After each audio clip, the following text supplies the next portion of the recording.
Okay, good morning, everyone. Thanks for joining us for this morning's hearing of the Committee on Economic Development and Technology. This is Representative Gregor Iligan. I'm Vice Chair Yukaika Hussey, and we're joined this morning by Representative Joe Gideon. And let's see, it's Wednesday, February 11th. It's 8:30 a.m. We're in conference room 423 at the State Capitol at 415 South Beretania Street. Because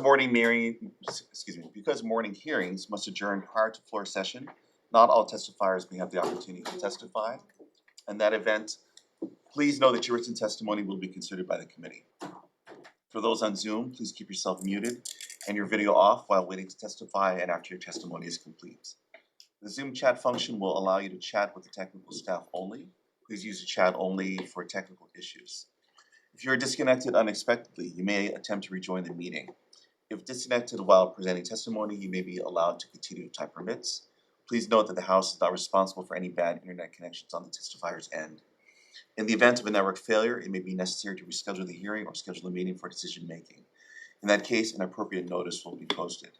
Please avoid using any trademarked or copyrighted images, and please refrain from profanity or uncivil behavior. Such behavior may be grounds for removal from the hearing without the ability to rejoin. We're going to start first with HB 2603 relating to permits. And our first testifier in person is Mary Alice Evans from the Office of Planning and Sustainable Development.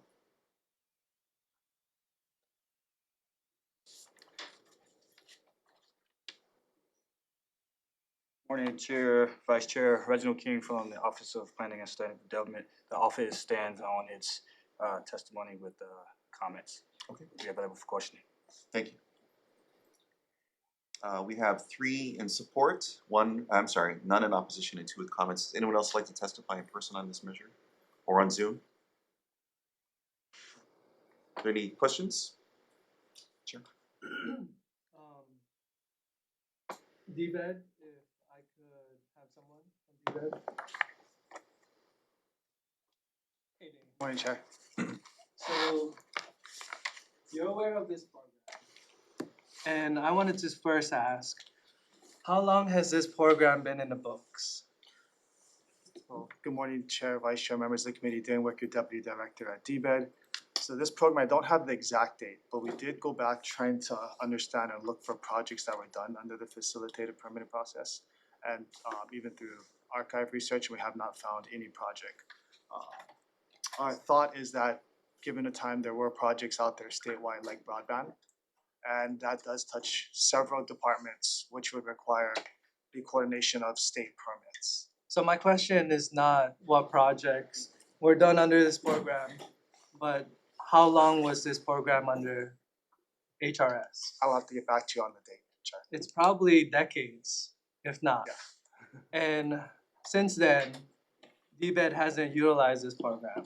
No, we have not. There's probably things that need to be tweaked in this program for DBED to utilize it fully. Mhm. And some of those changes are in the bill. Do you feel like those changes, including the county, would actually help utilize for big projects to actually apply for the program? Chair, it would be helpful if DBED could understand maybe what type of projects, so we could assess we have no capacity right now to do this type of structure, even permits within DBED, outside of HCDA or HHFDC. But if we were project specific, we could look at how we could maybe look at some of our attached agencies and then what other capacity it would require for coordination, both state and local. But the projects would be helpful to understand, yeah. Well, I think you and I both know that when this program was enacted, the legislature and DBED worked together to try to figure out those projects. And the report showed that those projects were looked into. However, this program was not used since then. And now, after looking through all the statute, realizing that this is under DBED, it can really come back to life.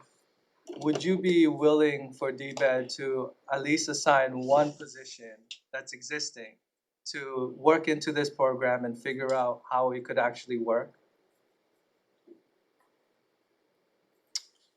We could probably ask a staffer or staff to put together what that would look like, yes. Okay.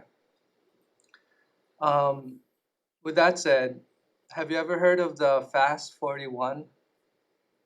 Not in detail, no.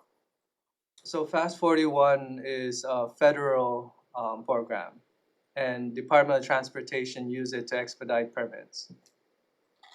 I would ask that staffer that you're gonna assign to see if we can include projects under FAST 41, similar with state projects.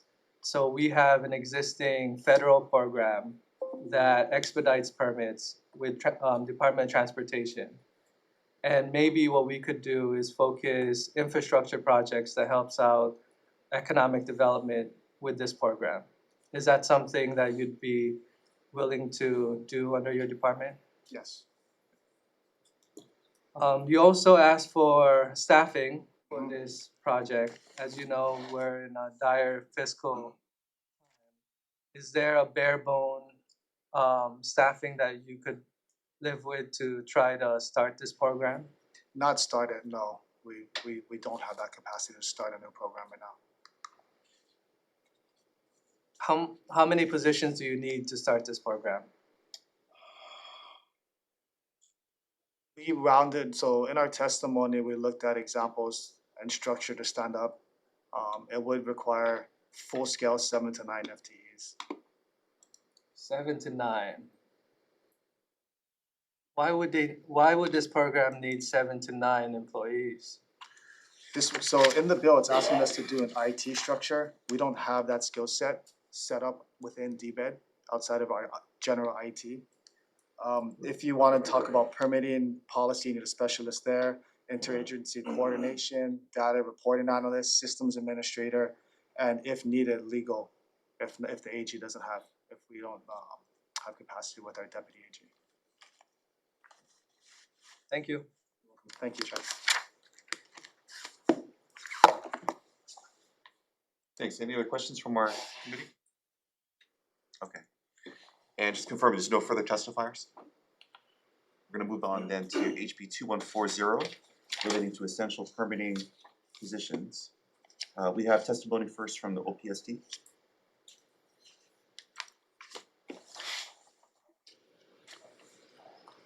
Morning, Chair, Vice Chair, members of the committee, Reginald King with the Office of Planning and Sustainable Development. Our office stands on its written testimony and support with comments. Thank you. We have 3 in support, 0 with opposition, 5 with comments. Would anyone else like to testify on this measure? Any questions from our committee? I have a question.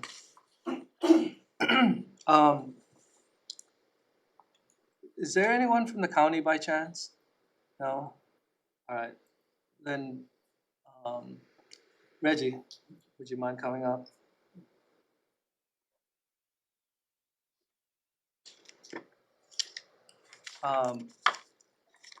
If you don't mind, could you state your name and your role? Reginald King, and I'm the Speed Task Force Coordinator.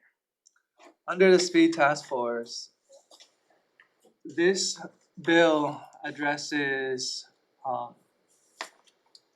quality, or I should say, making sure that staffing for permitting in the county are adequately paid.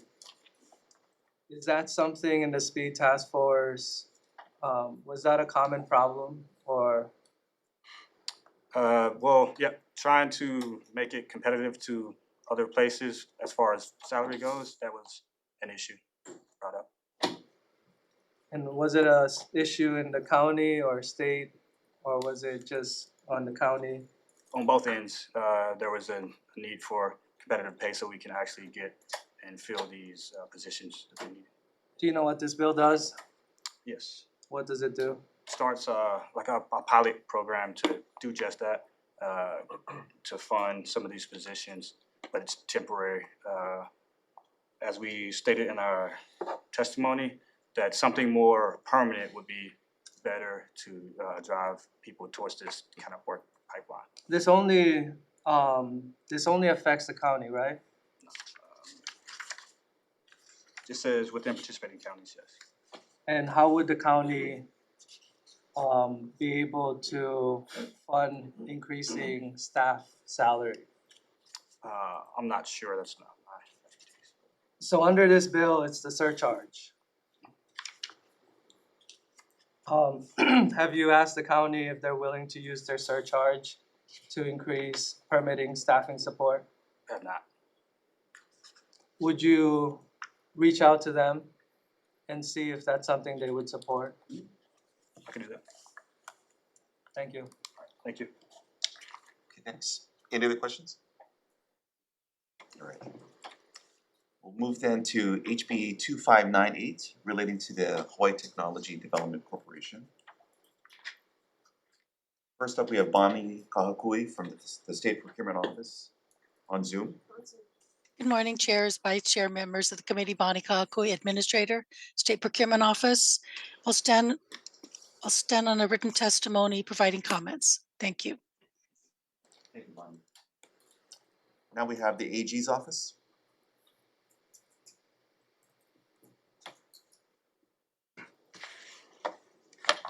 Good morning, Chair, Vice Chair, members of the committee. Nicholas Quito for the Department of the Attorney General. The department submits comments on this bill. Our detailed analysis is in the written testimony, but I'll briefly highlight our primary concerns. First, the residency-based certification requirements when tied to procurement use raise dormant commerce clause concerns. And second, the required 1% contribution tied to state contracts raises concerns under unconstitutional conditions principles. Addressing these concerns would likely require structural revisions to the bill. Thank you. I'm happy to answer questions. Thank you. And now we have Trung Lam from the HTDC. Good morning, Chair, Vice Chair, members of the committee. Trung Lam with HTDC, and we stand on our written testimony providing comments. Thank you. Thank you very much. Okay. We have, let's see, 1 testifier in support, 0 with opposition, and 3 with comments. Would anyone else like to offer testimony on this measure? Okay. Are there any questions from our committee? Sure. Could I have the AG up? So the Commerce Clause is a problem. Which criteria? Is it the, oh, go on. So the issue with the dormant commerce clause is, and when you say which criteria, are you referring to like within the bill? Mm-hmm. Sure. It's the residency-based certification requirements. So the headquarters in Hawaii and I believe the 2/3 requirement. That's a problem. Even though this is a voluntary program that is not mandated, it's a preference, that still triggers. It raises concerns because it's tied to procurement and because the goal of the bill is to promote competitive advantages to these companies. So anything tied to procurement with those types of criterias would trigger this clause. It raises concerns, yes. What does raises concerns mean? Is it a risk or is it automatic lawsuit? There's no automatic lawsuit. It's a risk. It's a risk. Are we talking about low risk, medium risk, high risk? I can't answer that. Has there been procurement lawsuits recently? I can't answer that on the spot. What about? Thank you. Thank you. Any further questions? All right, let's move to HB 2141. Let's see. HB 2141 related to state enterprise zones. First testifier is Gary Sugunuma from DOTAX, Department of Taxation. Good morning, Chair, Vice Chair, Committee members, Garrison Cook on behalf of DOTAX. We'll stand on our written testimony providing comments. Thank you. Tbed? Chair, Vice Chair, Dane Wicker, DBED, we stand on our testimony in support and offer comments. HCDA? Morning, Chair, Vice Chair, members of the committee, Executive Director Craig Nakamoto for Hawaii Community Development Authority. We stand on our written testimony in support of this measure. Thank you. Thank you very much. The University of Hawaii on Zoom. Dear Chair and Vice Chair and committee member, my name is Naoto Ueno. I'm the Director of University of Hawaii Cancer Center. From the University of Hawaii perspective, we stand on this comment of HB 2141. This HB 2141 is extremely important for University of Hawaii, considering the academic medicine leading into connection with the biomedical research and business component. There is a great opportunity for workforce development, and not just workforce development, but the total impact to the community and the patient is really a huge one. So this is a very important a bill, is how we see. So thank you very much for the opportunity. Thank you. Next, we have Tom Yamachika from the Tax Foundation of Hawaii. Good morning, Chair, Vice Chair, members of the committee. Tom Yamachika from Tax Foundation. I think the committee should keep in mind that the enterprise zone incentive was designed for economically depressed areas to promote employment in those areas. And with that, I would stand on our testimony and be available for questions. Thank you very much. Trung Lam from HTDC. Good morning, Chair, Vice Chair, members of the committee. Trung Lam with HTDC. I stand on my written testimony, but I want to highlight the fact that one of HTDC's facilities on Maui, the MRTC, is currently in the enterprise zone without the necessary changes written in this bill, which is basically allowing the state to designate census tracts with innovation centers belong to the state. MRTC is slated to fall out of the enterprise zone program due to rezoning in a couple months. Okay, thank you very much. Okay, would anyone else like to testify on 2141?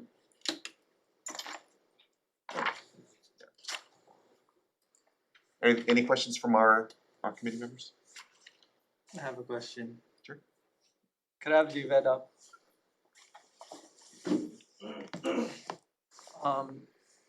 Dane, I was looking through the annual reports, and it looks like the enterprise zone, the amount of not only applicants, but the amount of money that we're actually putting into it is just getting lower and lower every year. So it looks like, from my viewpoint, is that the enterprise zone program hasn't been utilized as effectively. Would you say its mission of trying to increase labor in these repressed areas, do you feel like the program is doing its job? And would this bill actually help increase that participation and engagement with the program? Chair, so the program does have its current parameters, and you can't force businesses to come into a specific enterprise zone. What we're seeing is where the state does make investment, whether it's in aerospace, healthcare tech, value add, that infrastructure and facilities may not necessarily be in enterprise zone, but it's the infrastructure and facilities that help the small and medium businesses anchor and expand. So by the state reassessing where these enterprise zones are and potentially designating where the state's made investments could be a different way to attract businesses. What I'll also note is that what's in our testimony here, so I apologize, we are looking at the Senate bill. There is kind of a game-changing approach we're looking at as well with enterprise zones for existing businesses that could help scale up that specific industry. In this case, it could be healthcare tech. In Kaka'ako, we can lean on some of our manufacturers who are already established outside to benefit from the enterprise zone. Again, this strategy is to start looking at ways to attract and help the small to medium businesses in Hawaii. It is hard, and what we're learning that some businesses may not necessarily be willing to relocate or move into a current enterprise zone, whether the distance or just the lack of accessory infrastructure and facilities to help support their needs. There's some county benefits here enrolling into the enterprise zone, has DBED taken any proactive measure of communicating with the counties to try to work on those benefits, or have we solely focused on state benefits like the 100% GET exemption? May I call up, so Jason Nishijima is from our Business Development Support Division and oversees the Enterprise Zone program. Good morning, Chair, Good Vice Chair, morning. members of the committee. Jason Ushijima, I'm BDSD with DBED, Program Manager for Enterprise Zone. So every year when we do go through the redesignation process for the various zones, we work very closely with the counties. Each county has a designated county enterprise zone coordinator, and they're usually through the economic development offices. And those are the offices who work closely with the mayor to come up with what the county benefits will be. When I was going through their website, I noticed there was a fast track for permitting. Could you expand on what that entails?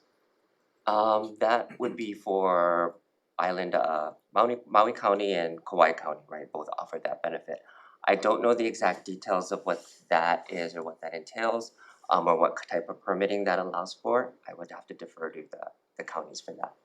Could you reach out to the speed task force coordinator and maybe work collaboratively to figure out how to beef up that fast track and permitting, if that is an incentive to go into the enterprise zone? Sure. And maybe it doesn't have to be just Maui and Kauai. Hawaii Island and Oahu might, or city and county of Honolulu might benefit from it as well. Yep, absolutely. Happy to talk to them. I also have a question about the program. So it's 7 years, right? Correct. Hear me out.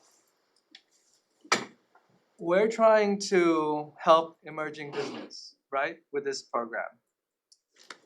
However, I think there's a labor requirement to increase the applicant's workforce. Was it by 5%? 10% within the 10%? first year. First year. If you're an emerging industry, new business coming in, come to Hawaii, let's say aerospace, and your first year you have to increase your labor force by 10%. I think as a 1st to 3 year business, anywhere, not even in Hawaii, but anywhere, you're trying to just become profitable, let alone increase your expenses for the company, which means if you increase labor, you're going to increase expenses. Have you ever considered for a new business that just started up to waive the first 3 years? And correct me if I'm wrong, but is there any national data that the first 3 years is where a company is just trying to establish itself, and then maybe kick that employment increase at the 4th, 5th, and then all the way to 7th year? Has that been a consideration? I wouldn't say it's necessarily a consideration. Unfortunately, I'm not familiar with national data. There are other states with enterprise zone programs, but each state tends to do it a little differently.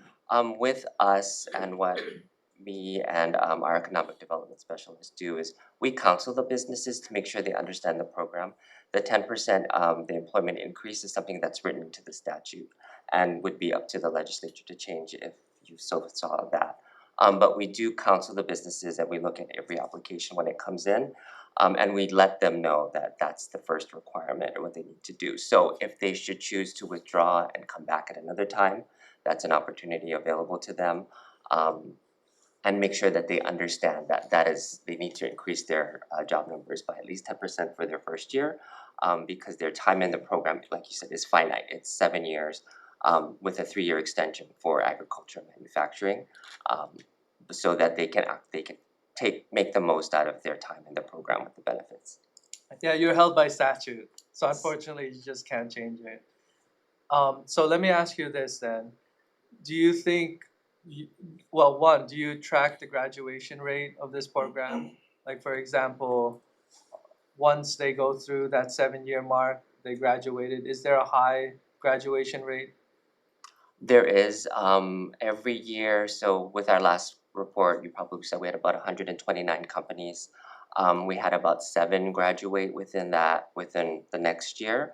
Or we're not necessarily tracking, because once they graduate, we don't have data from them anymore as far as income and their job numbers. Whether in the program is when we're collecting the information from them. I think what I would like to know in the future is that once they graduate, during that 7 years, they haven't been paying GET. So they haven't been paying 100% GET. And they meet the requirement of increasing the workforce by 10% of their company. And so all that time,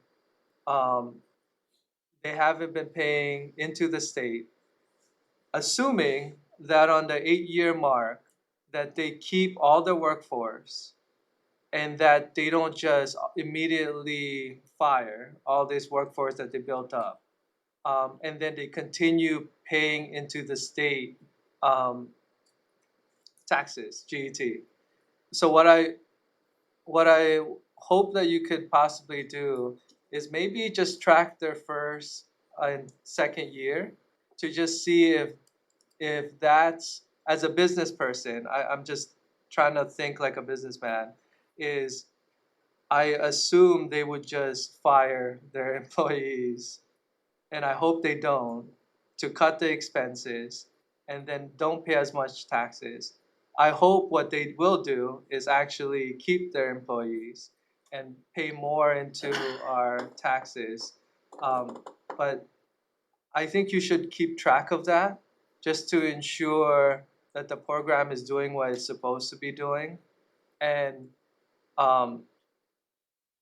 to have that grow, it's 10% every year, right?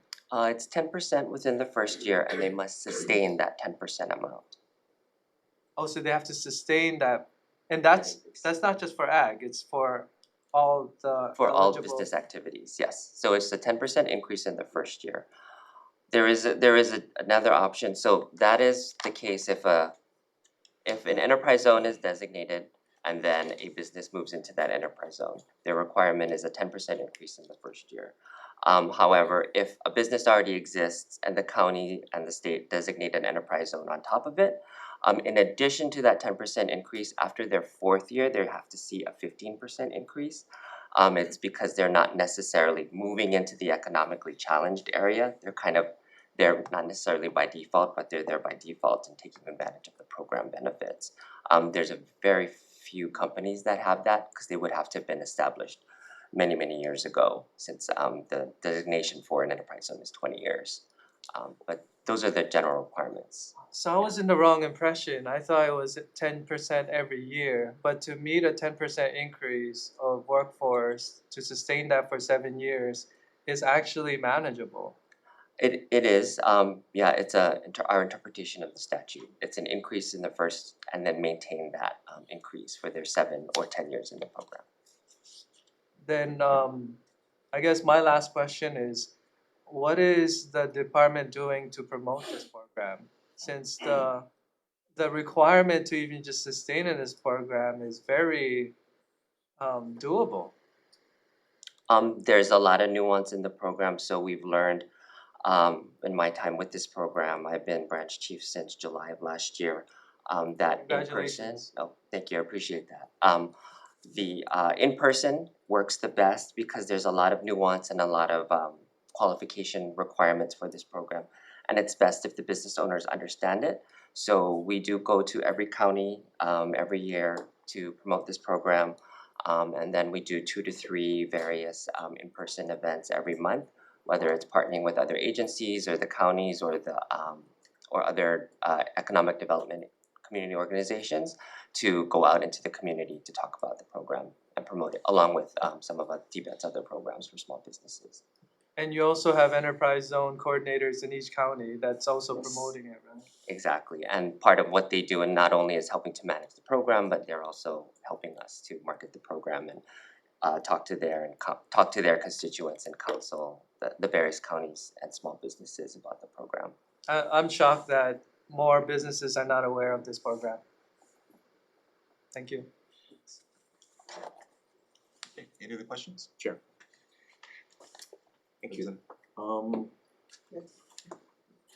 Dane, you know, in the and I understand what this program does, and in the big scheme of things, you know, and the testifiers stated that this is for like suppressed areas to help that kind of thing, but it was also to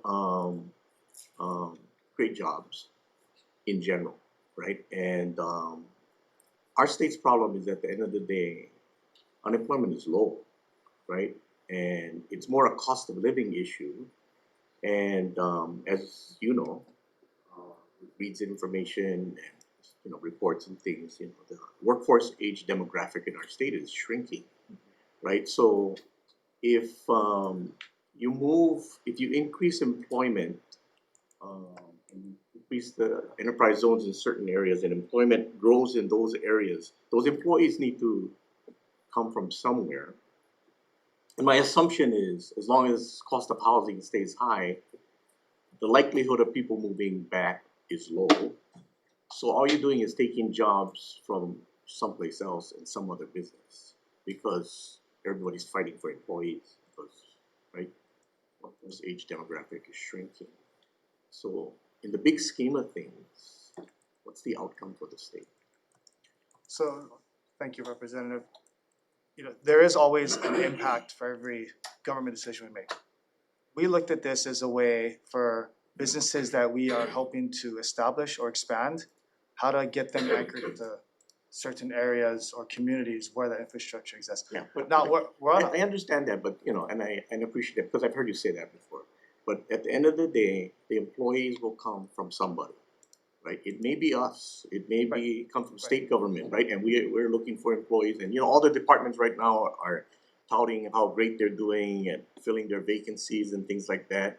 And we create these other opportunities. They may take from us or somebody else, and create other problems for the state. At the end of the day, right? We don't have an unemployment issue. We have a cost of living issue, and we have inflation is outpacing income, right? So, while I appreciate these programs and what the purpose is, I think what we're supposed to be doing is also kind of understanding the total impact to the state, right? And if you're just shifting employees around, that's and right, we have limited resources. When we subsidize any program, we have to be very strategic when state resources are slim. So, what is DBED's plan as far as the long range big picture? I understand this program, but what's the big picture? So one of the top metrics for businesses is the cost of business, the high cost to do business. When we looked at the studies and reports that were done, that were either asked of this body or in the past, it's housing, it's lack of access to facilities, and then it's also other costs. So when we look at what's in DBED, the enterprise zone, the layering of incentives, that's just one opportunity to lower costs. If we put in the facilities, we do subsidized housing, collectively, that chips away at lowering the cost of business. Now, for DBED, we're not trying to create, one pocket to another pocket with employees. That's up to the employee. If they want to leave a profession or work somewhere else or start their own business, great. But if we're looking at the ways to lower the cost of the business, we're looking at current policies and incentives, and then how do we layer them and then centralize them into an area where the state's made investments. So if we have the sandbox, we have Cancer Research Center, what other incentives can we put there so we can hopefully see businesses clustering, right? And I appreciate all of that. But at the end of the day, I think it's limited resources of the state, right? It's all the components that concerns me as far as where we're headed right now. Just because, normally when we go through uncertain times, we turn to the federal government for help. this time I don't know if that's an option, right? So we have to be very strategic on the limited resources the state has in how we push the big picture, right? And you're right, you know, what you stated, at the end of the day, I think the biggest problem is housing, the cost of housing, right? And that's why people are moving. And but anyway, I just wanted to have that conversation with you. I think at the end of the day, that's our biggest challenge, is that get all these moving parts. You know, this program is great, but again, when we first talked about this, and when I first heard about this 20 years ago, it was we were trying to create jobs, right? And our problem right now is if we create jobs, there's not enough workers. That's There is this chicken and egg where we have certain industries here, but is that P20 CT alignment there producing the skilled workforce, and vice versa. We have great programs within P20 CTE, but are those jobs here? And that's also DBED's responsibility, and we're having those discussions, trying to align, okay, STEM, certain workforce development, how do we get those industries here? So, look, Representative, you're right. Thank you, Chair. Thank you. Any other questions? Okay, let's move then to HB 2411 relating to the Department of Business, Economic Development and Tourism. First testifier is Christine Buell from the University of Hawaii. Good morning, Chair, Vice Chair, members of the committee. My name is Christine Boley. I'm the University of Hawaii System Director of Workforce Development. We stand on our written testimony and are happy to answer questions should you have them. Thank you very much. Sorry for the mispronunciation. Next up, we have DBED. I'm assuming it's Dane. Aloha kako, Chair, Vice Chair, members of the committee. My name is Thomas Chalk. I'm a program specialist in DBED. And on behalf of Director Tokioka and the DBED, we stand on our testimony as submitted, and I'll be available for questions. Thank you very much. Sherry Minor from Chamber of Commerce.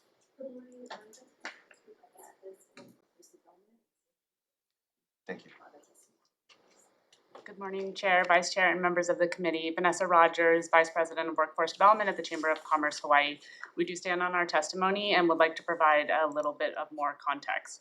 So sector partnerships are industry-led collaboratives bringing together industry leaders, educators, and community members all within one sector to focus on the industry's most pressing challenges. When each sector is started, we start with data. So there is a workforce analysis completed that looks at what are the projected in-demand jobs and where are the gaps in that kindergarten to career talent pathway that the sector can focus on. The Chamber is privileged to lead a community of practice for 7 of the active sector partnerships in the state. And while we are focused on the pressing challenges of the industry, and they are all industry-led, workforce remains a main challenge for many of our industries here. Through this, we work with the employers to think through what are those critical skills and credentials that need to be attained in order for people to move into jobs and not only stay in entry-level positions, but continue on a pathway to family-sustaining careers. In 2025 alone, we have made a significant impact. So through the 7 sector partnerships, we have 900 employers engaged. We have committed to or served over 2,500 students in meaningful workplace learning experiences and supported over 150 educators with professional development and educator externships. This platform is really critical for employers to engage and learn about many of the amazing state-run programs that are available to support things like internships, credentialing, and entry-level jobs.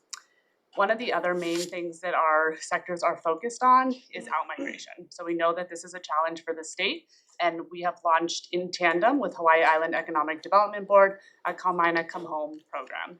Through this, we have a series of focused events and also the opportunity for local professionals to serve as mentors to Kaumaina that are on the continent studying or working that are looking for opportunities to re-engage and come back home. Just last night, we had a sector partnership convening for all of our sectors with over 200 people there to think through and work on sector agnostic challenges that can support Hawaii's broad workforce. We thank you for your consideration, and we are in strong support of this bill, and I'll be available to answer any questions. Thank you very much. Up next, Anna Kelly from AE Consulting LLC. I think on Zoom. Aloha. Aloha, everyone. Anna Kelly, President and CEO of AE Consulting. I stand on my written testimony and am in strong support of this initiative. We have been working in partnership with the Chamber of Commerce and many other organizations in the state to continue moving forward these sector partnerships. And they not only help cultivate our local talent pipelines and create new pathways for residents to these in-demand Hawaii jobs, but they are also nationwide best practice and really help bridge that gap between education and industry to ensure alignment for the state. Thank you. Thank you very much. We have 13 testifiers in support, none in opposition, one with comments. Would anyone else like to testify on this measure? Are there any comments or questions from our committee members? Chair? You can come up, please.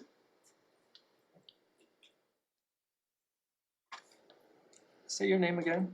Christine Boley.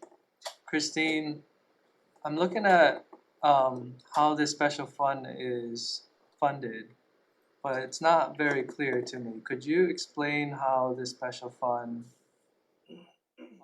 other than us just appropriating money into it, is it self-sustaining? Is it self-sustaining beyond the state? So the way that they have been funded to date include a variety of mechanisms such as the federal grants that UH Good Jobs Hawaii program got. They have been, for example, the new transportation sector partnership, the workforce analysis and logistics to establish that sector partnership, identify a steering committee, recruit a chair. So is the UH willing to put their money that they secure into this special fund? Has only supplied funding through grants, and those grants, particularly at the federal level, are increasingly difficult to get and unstable sources of funding. The university itself has no dedicated funds for this kind of work. So it looks like a general fund appropriation, and I wanted to see if we could make a stronger case for that funding. I have a personal question. Have you ever heard of the Enterprise Zone? I have heard of them. I don't know much about them. Could you talk to DBED and see if you can promote the Enterprise Zone, since it's supposed to work in increasing workforce for those companies? Absolutely. Aligned with your mission? Yes. That aside, so I believe I've been to one of these meetings at the county level, and I like that it brings all these different sectors together and they start talking. I want to ask, what has been the biggest takeaway for our problem on workforce? Because that should be highlighted. So in the year and a half I've been in this position, I've been to every sector partnership meeting, and I serve on the steering committees of them as well. Cross-sector workforce development barriers, right, often include a lack of work-based learning opportunities, right? So students don't know where the internships, where the apprenticeships, et cetera, are. And then they are, more generally, there is a misalignment, right, between curricula and between employers' needs on both sides, right?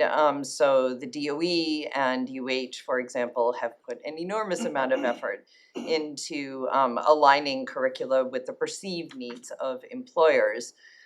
Employers, right, are not always willing to give new grads a chance, frankly. And so, where the MQs for positions that have been chronically vacant have a minimum of 2 to 3 years of work experience in them, UH can crank out as many graduates as possible, but if those graduates do not qualify because they don't have that work experience, they leave. They go to the mainland, they get that experience, and they don't come back, right? And so programs like Kama'aina Come Home are particularly important in trying to attract those former community members home, but it also is a chronic contributor to UH's sky-high underemployment rate, where 57% of our bachelor's degree holders still do not have a college-level job within 5 years.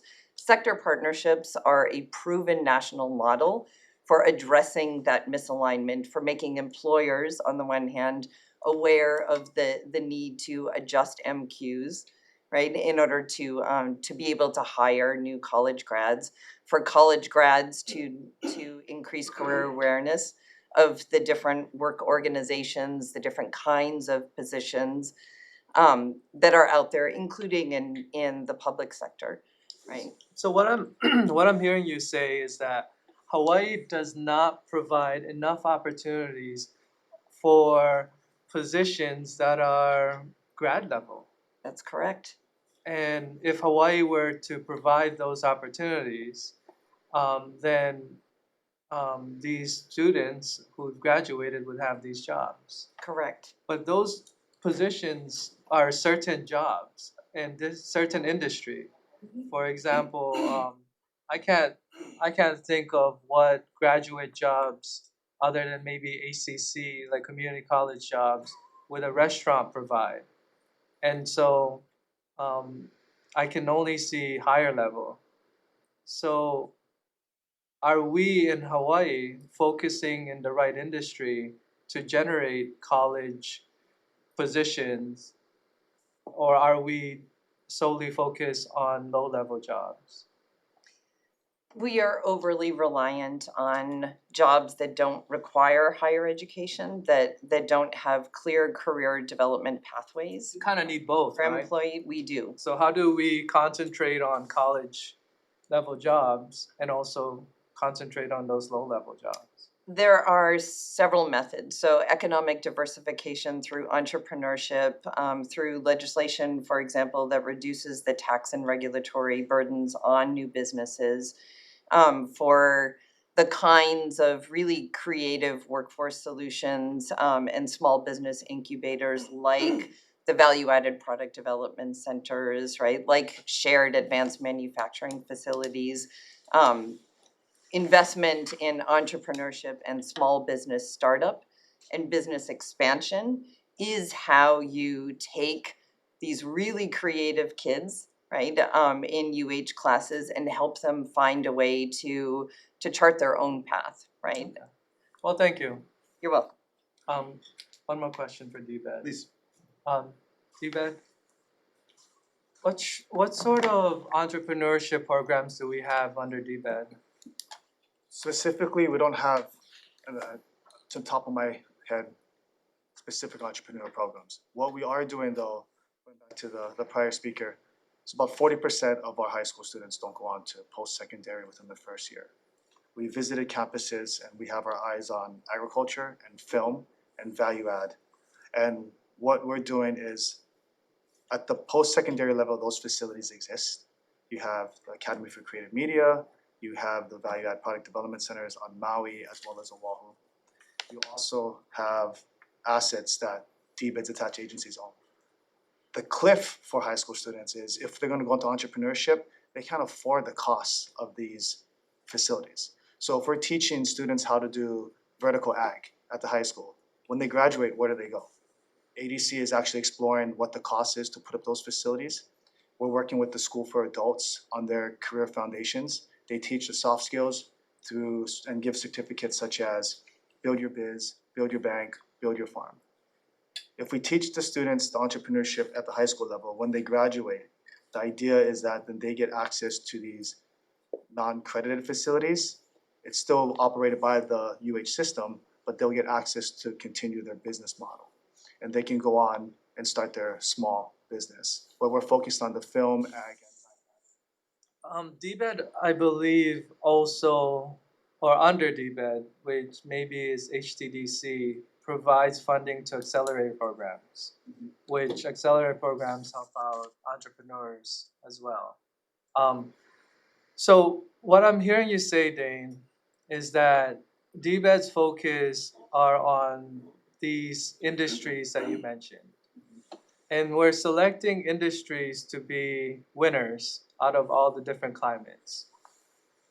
I want to encourage you to focus on programs that helps out all industries. And I'll give you an example. Permitting is definitely one. Permitting helps out whether you're in ag or film or any other industry. If you can focus your resources and time and energy into programs that helps out all industries, I think it will do better than selecting winners in Hawaii.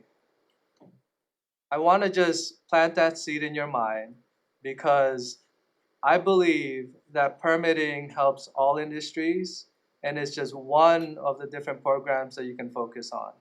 I think helping entrepreneurs at all levels, whether they're 6 years, 10 years, or 1 year experience, will also develop them, which I believe you are already doing in those certain industries. But if you could figure out how to level set it and help out all industries and invest those resources, time and energy, I think you're gonna help out industries that you don't even see coming. Because I'm tired of government thinking they know better in the private sector. And we really need to cultivate those private creative industry minds and intelligence and really have them start leading the way. So that's just my thoughts. Do with them what you will. Thank you. Thank you.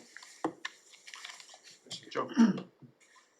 I do like the intent of this bill. I like how it lets the private sector steer the ship. Oh, sorry, sorry. I like how it tells, lets the private sector steer the ship in telling what it thinks would be most effective. My question, which I don't think has been brought up yet, is do we know what the expected annual cost of this would be, or an idea? I'd actually need to turn to Chamber, who operates that program, on what the annual cost is.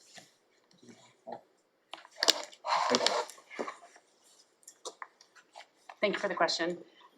The annual cost for each sector is around $100,000, and that contributes to the personnel cost of doing the data management, analysis, project management, facilitation, coordination, and then also all of our initiatives that fall within each sector.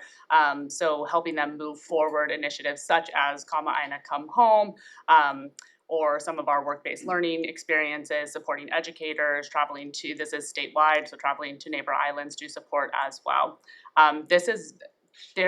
We partner with UHCC on, as Christine mentioned, on the Good Jobs Challenge. So they had coordinated staff that were supporting with this initiative as well. And then but they are all employer-led. So our steering committees and our lead conveners really drive the direction of the partnership. Thank you. Any other questions? Okay. I'm not gonna pose this as a question right now, but I would love more data, I guess. And you're welcome to transmit it at your own leisure, but on specifically how many jobs would be available to local residents if the companies were simply to adjust their NQs? Because that seems like a low-hanging fruit. And I am concerned with the notion that the state should that the public should subsidize unwillingness by private companies to adjust their NQs. Oh, just one last one. Please, Chair. I'm not sure who can answer this, but how much funding does this program need? I didn't find it in the testimony or anywhere. I would like to put it into the standing committee report. Thanks for the question. And so as Christine also mentioned that previously, this has been fully grant funded, and we've been privileged to have a number of large federal grants that have supported the work. I just need a number, ma'am. Okay, sure. So for each year for the 7 sector partnerships, it's $700,000. for the remainder of this year, we have a $200,000 gap that we will be filling through foundation and employer partners. And I'm assuming that you can provide like a budget for what that $700,000 would go to. Absolutely. Thank you. Thank you. Okay, any other questions? All right, that was HP 2411. Let's move to 2138 relating to economic development. First up, we have no one signed up to testify in person or on Zoom. Would anyone like to testify? Okay, we have 4 in support, none in opposition, 1 with comments. Any questions from our committee? Sure. DBED. So this bill is focused on workforce. I represent Puna, and I know Hawaii County very well. Puna has a lot of labor. They have a lot of housing, not enough jobs. Hilo has jobs. Kona has jobs. Is there a way for this program to help with workforce to be able to provide transportation from the east side of the Big Island to the west side? And I'm not talking about just their mass transit, because the feedback I've gotten that it's not consistent.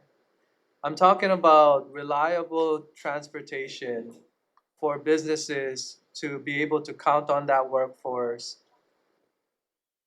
when they need them.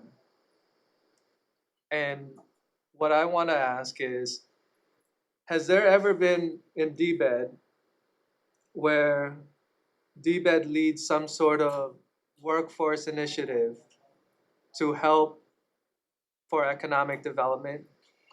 Because this is kind of what this pilot program does.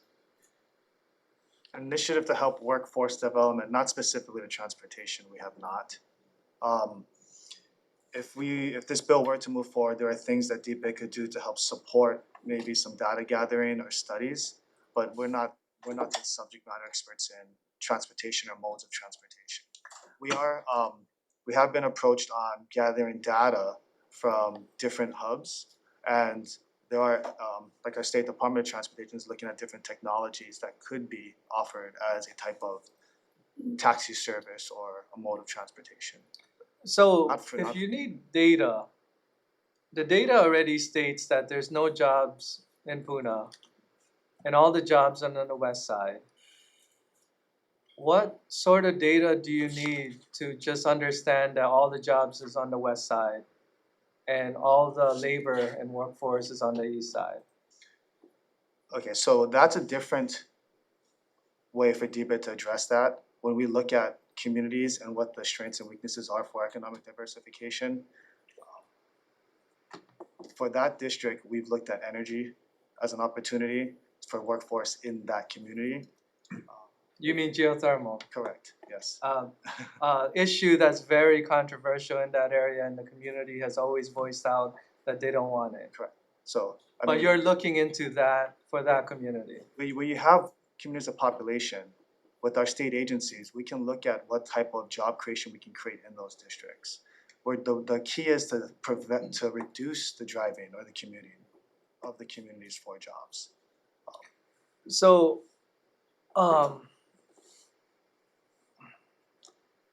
okay. I guess I'll end with this question. Does DBED feel like this role is not within their purview of actually helping workforce get to an opportunity that's in existence? Or does DBED feel that their main role is to create new industries that's not in existence? We always are asked to diversify our economy. Every time the state hits a snag with our primary industries, it's a quick turn to DBED. Where are we with diversification? So I think we do have to be intentional if we're going to be serious about economic diversification. What are the geographical strengths in that area?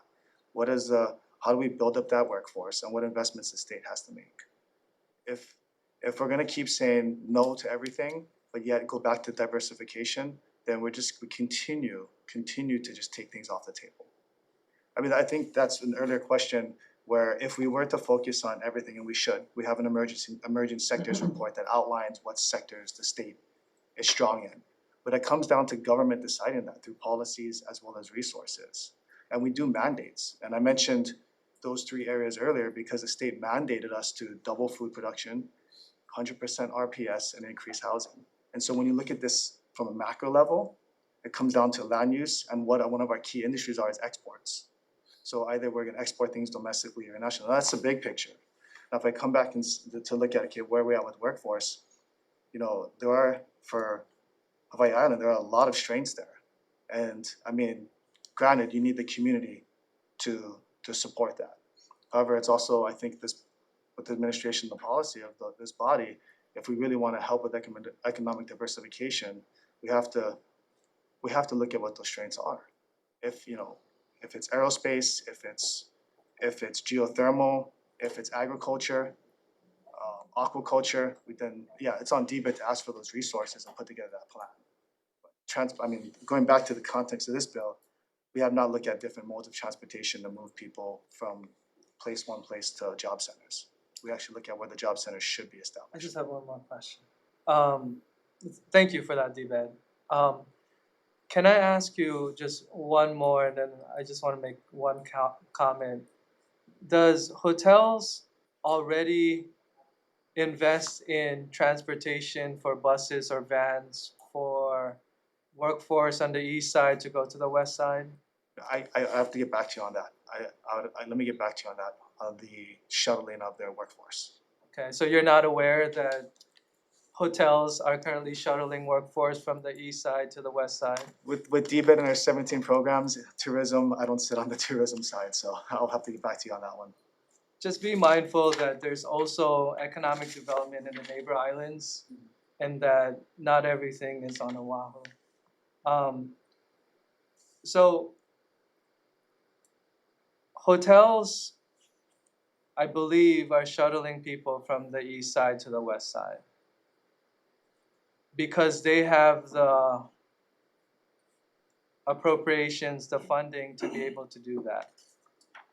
If it works for hotels, I'm sure it could work for small businesses on the west side who needs employees because the cost of living on the west side on the Big Island is relatively high. So I just want to leave that comment because how I got this idea for this bill was from business owners on the west side meeting with me who needs employees to run their business. And what Puna and the east side has to offer are employees. And if DBED can be the facilitator and be that link for those jobs to be accessible for the east side, I think you would be doing a lot for economic development, especially on Hawaii County. Take a look into that, Chair. Thank you. Thank you. Okay, any other questions? Okay, let's move now to thank you, Dane. Move to HB 1843 related to tax credits. Our first testifier in person is the Department of Taxation. Good morning, again, Garrison Kerr from the Department of Taxation. Excuse me. We'll stand on our testimony, provide comments. Thank you. Okay. All right, I'm sorry. We're gonna recess.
thank you. We're now moving into the Committee on Economic Development Technology and the Committee on Labor joint hearing for 9:30 a.m. We're in conference room 423 at the State Capitol. Read. Okay. Because morning hearings may adjourn must adjourn prior to floor session, not all testifiers may have the opportunity to testify. In that event, please know that your written testimony will be considered by the committee. For those on Zoom, please keep yourself muted and your video off. The Zoom chat function will allow you to chat with the technical staff only. Use the chat only for technical issues. If you're disconnected unexpectedly, you may attempt to rejoin the meeting. If you're disconnected while presenting testimony, you may be allowed to continue if time permits. Please note that the House is not responsible for bad internet connections on the testifier's end. In the event of a network failure, it may be necessary to reschedule the hearing or schedule a meeting for decision making. In that case, an appropriate notice will be posted. Please avoid using any trademarked or copyrighted images. Please refrain from profanity or unseemly behavior. Such behavior may be grounds for removal from the hearing without the ability to rejoin. This morning we have members of ECD and Labor. So thank you all very much. We're going to start first with HB 2118, HD1 related to Department of Business, Economic Development, and Tourism. Up first, we have Karen Ewald for the State Foundation of Culture and Arts. Hi, good morning, Chair Iligan, Chair Sayama, and members of the committees. I'm Karen Ewald. I'm the Executive Director of the State Foundation on Culture and the Arts, and we stand in support of this bill and are happy to answer questions. Thank you. Thank you. Next, we have Angela Young on Zoom. Okay. Any other testifiers on this measure? Any questions from our joint committee? Okay. We'll move now to HB 2473. Mary Alice Evans from OPSD. Good morning, chairs, vice chair, members of the committees. Lauren Kiana from the Office of Planning and Sustainable Development. We stand on our written testimony that was unfortunately submitted late, but we have printed copies Thank you very much. Up next, we have Madeline McCaig from the Hawaiian Council. Okay. Any other testifiers on this measure? For this measure, we have 3 in support, none in opposition, 1 with comment. I should mention for the previous measure, we had 6 in support, none in opposition, 1 with comments. Any questions from our committee, our joint committee on HB 2473? Okay. Recess? Recess. Okay, with that, we're going to recess. Thank you.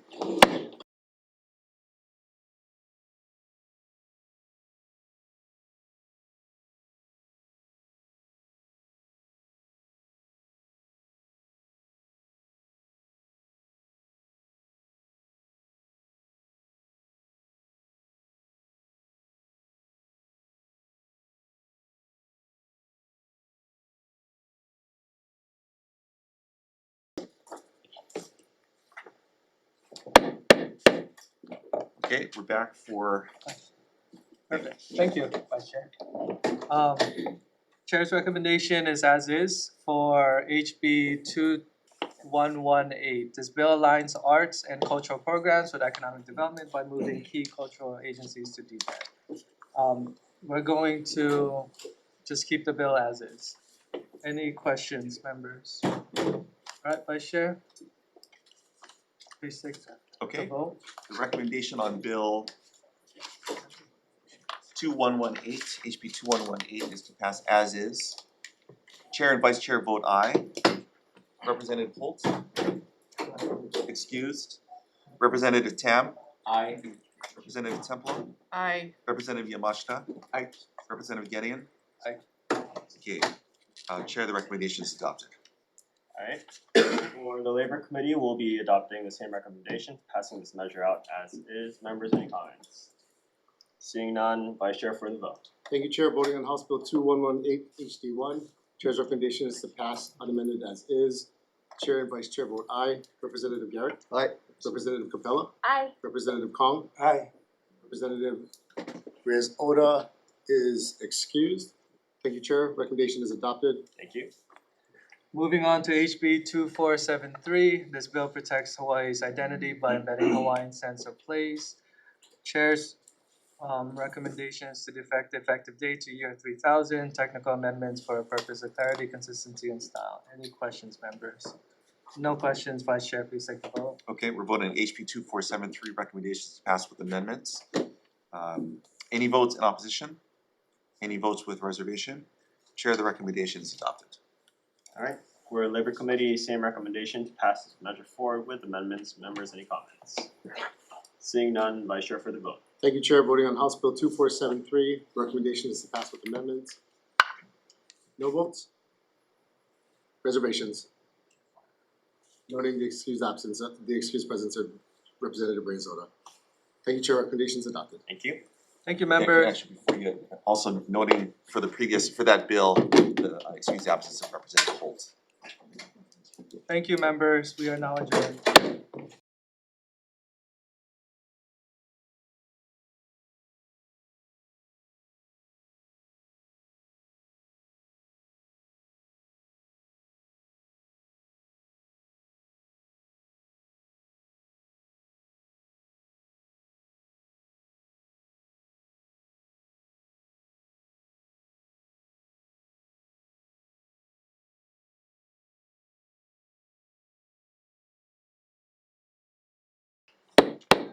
Okay, we are reconvening the ECD hearing with the 8:30 AM agenda. We're on HB 1843. The next testifier is the Hawaii State Energy Office. I'll stand on, I'm Rocky Wool with the Hawaii, sorry, Not you. Is HSEO present? Okay. Hearing none, okay, we're gonna move then on to Tom Yamachika from the Tax Foundation of Hawaii. Good morning, Chair, Vice Chair, members of the Economic Development Committee. Tom Yamachika from Tax Foundation of Hawaii. Our concerns is that the bill, if enacted, would basically kill off the credits that we have. It wouldn't do anything for future credits because new legislation by default takes precedence over old legislation. So if a new bill were to be enacted with a credit that was passed with neither a sunset nor a phase out, it would be effective with neither a sunset nor a phase out, notwithstanding anything that this bill says.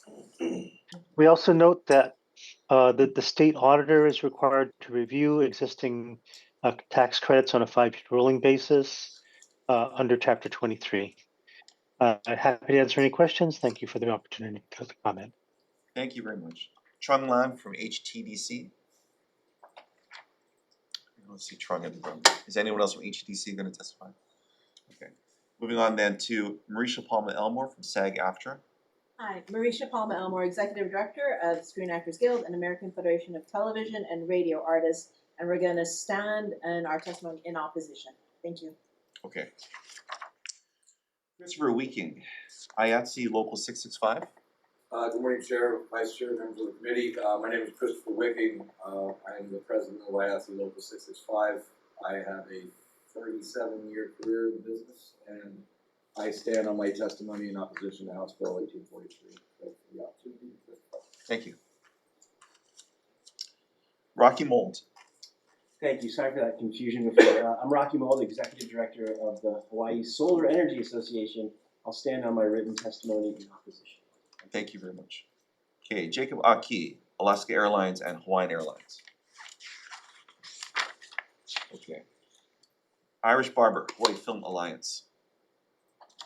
Aloha, Chair Ilagan, Vice Chair Hussey, and committee members. Irish Barber, President of the Hawaii Film Alliance, and on behalf of all of our members, we stand on our written testimony in strong opposition to HB 1843, and just want to highlight that this tax credit brings in more state tax revenue than it pays out.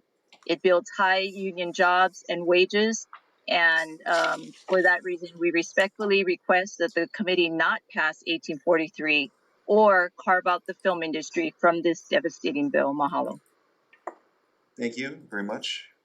Nahilani Parsons from the Hawaii Renewable Fuels Coalition. Chair, Vice Chair, and members of the committee, Nahalani Parsons, Executive Director for the Hawaii Renewable Fuels Coalition.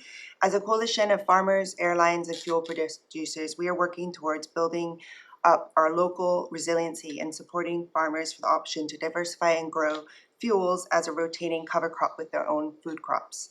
Placing a sunset of 4 years would destabilize the market at a time we are trying to build it. And for that reason, we respectfully oppose this measure and ask the committee to defer the measure. Thank you. Thank you. Okay.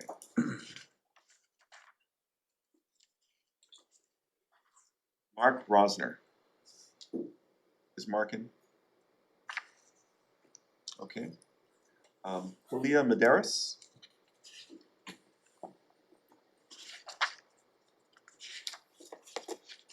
Henry Fordham. Okay. I have no one else scheduled to testify. Would anyone else like to testify in person or on Zoom? Please. Madam Chair, Vice Chair.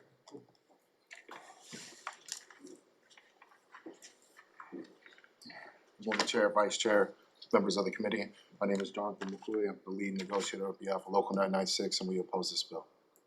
Okay. Mahalo. Anyone else like to testify?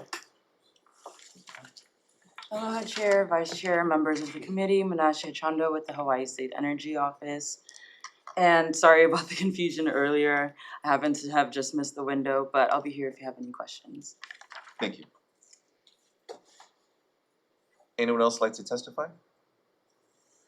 Okay, for this measure, we have 3 in support, 158 in opposition. So good job, everybody. And 7 with comments. Any questions from our committee? Chair. Could we have someone from the solar industry come up, please? Sure. I wanted to ask, I believe the federal the credit expired. The federal residential tax credit expired, yes, at the end of last year. Is there other federal solar credits that your industry are taking advantage of? There's a commercial tax credit that is on a 4-year phase down now with the law. And so businesses can claim the credit, and that can sometimes flow through leasing companies to the residential space. So a leasing company would lease a system to a residential homeowner, and the leasing company would actually own it, so they could actually claim that credit. How much of that gets passed through to the resident is an open question. It depends on the business model. Does the state subsidy for solar, is that, I believe it's not enough, but how much of an offset will that be? It's a 35% offset for if you have tax liability. If you don't have tax liability, you can claim it at 24.5%. The federal credit that was lost is 30%. So is that on top of it? That's on top of it, yes. Will the state solar credit do what it's intended to do without the federal? Yes, it will. It's very important as an economic driver for our industry. We have very, ambitious renewable energy goals.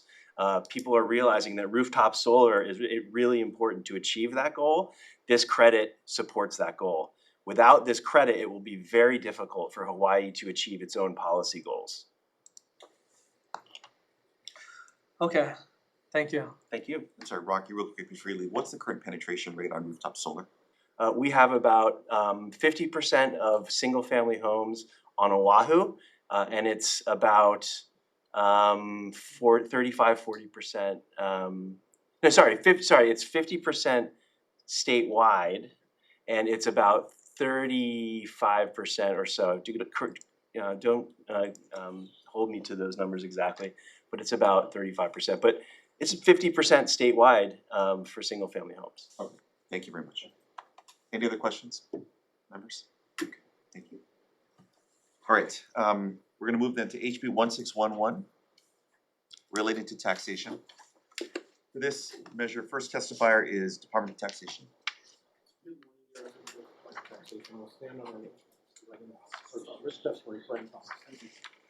Thank you. Hawaii Food Industry Association. Thank you, Chair, Vice Chair, committee members. We are in strong support of this measure, been in support of it for probably 30 plus years. At this point, Hawaii is one of only 4 states that fully taxes essential groceries. Numerous studies indicate that this is extremely regressive. 1 in 3 people in Hawaii cannot afford to buy enough groceries to eat. That is alarming. We should really do everything possible to help with that situation. There are studies that show that increasing grocery taxes increase food insecurity by nearly as much as you decrease the tax, which actually makes a lot of sense if you think about it. We've provided this bill provides a proposed very graduated decrease, so it can be worked into the budget in numerous ways. We actually, in our recent research, have found that we think that this bill is actually a lot less expensive than it had previously been projected to be. So if you go to the USDA spreadsheets on food at home sales without taxes, and you take 4% of that, it comes out to 183,000, so much lower than previous estimates had been, and that's 2024 data, so that's pretty recent. Yeah, we are in strong support. We'll be available for questions if you have any. Thank you. Thanks very much. Tom Yamachika from the Tax Foundation of Hawaii.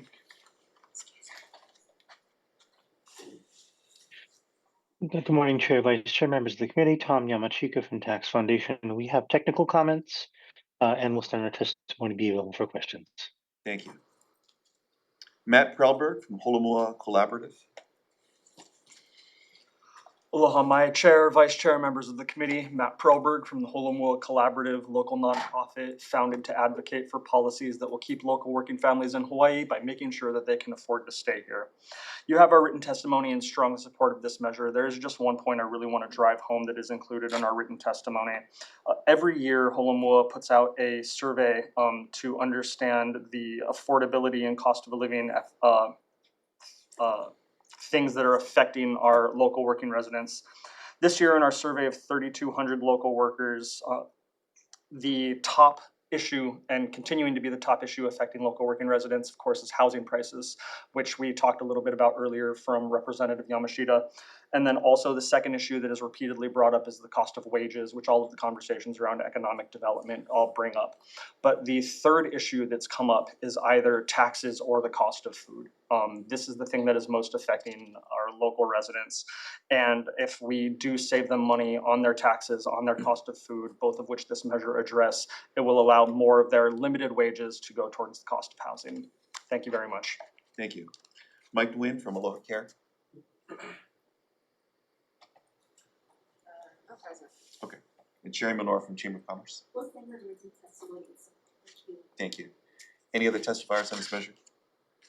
We have 18 in support, none in opposition, 2 with comments. Any questions or comments from our committee? Okay, thank you very much. We'll move to HB 2570 relating to sports wagering. First testifier is Department of Taxation. Good morning, Garrison, Department of Taxation. Thank you. Thank you very much. Department of the Attorney General.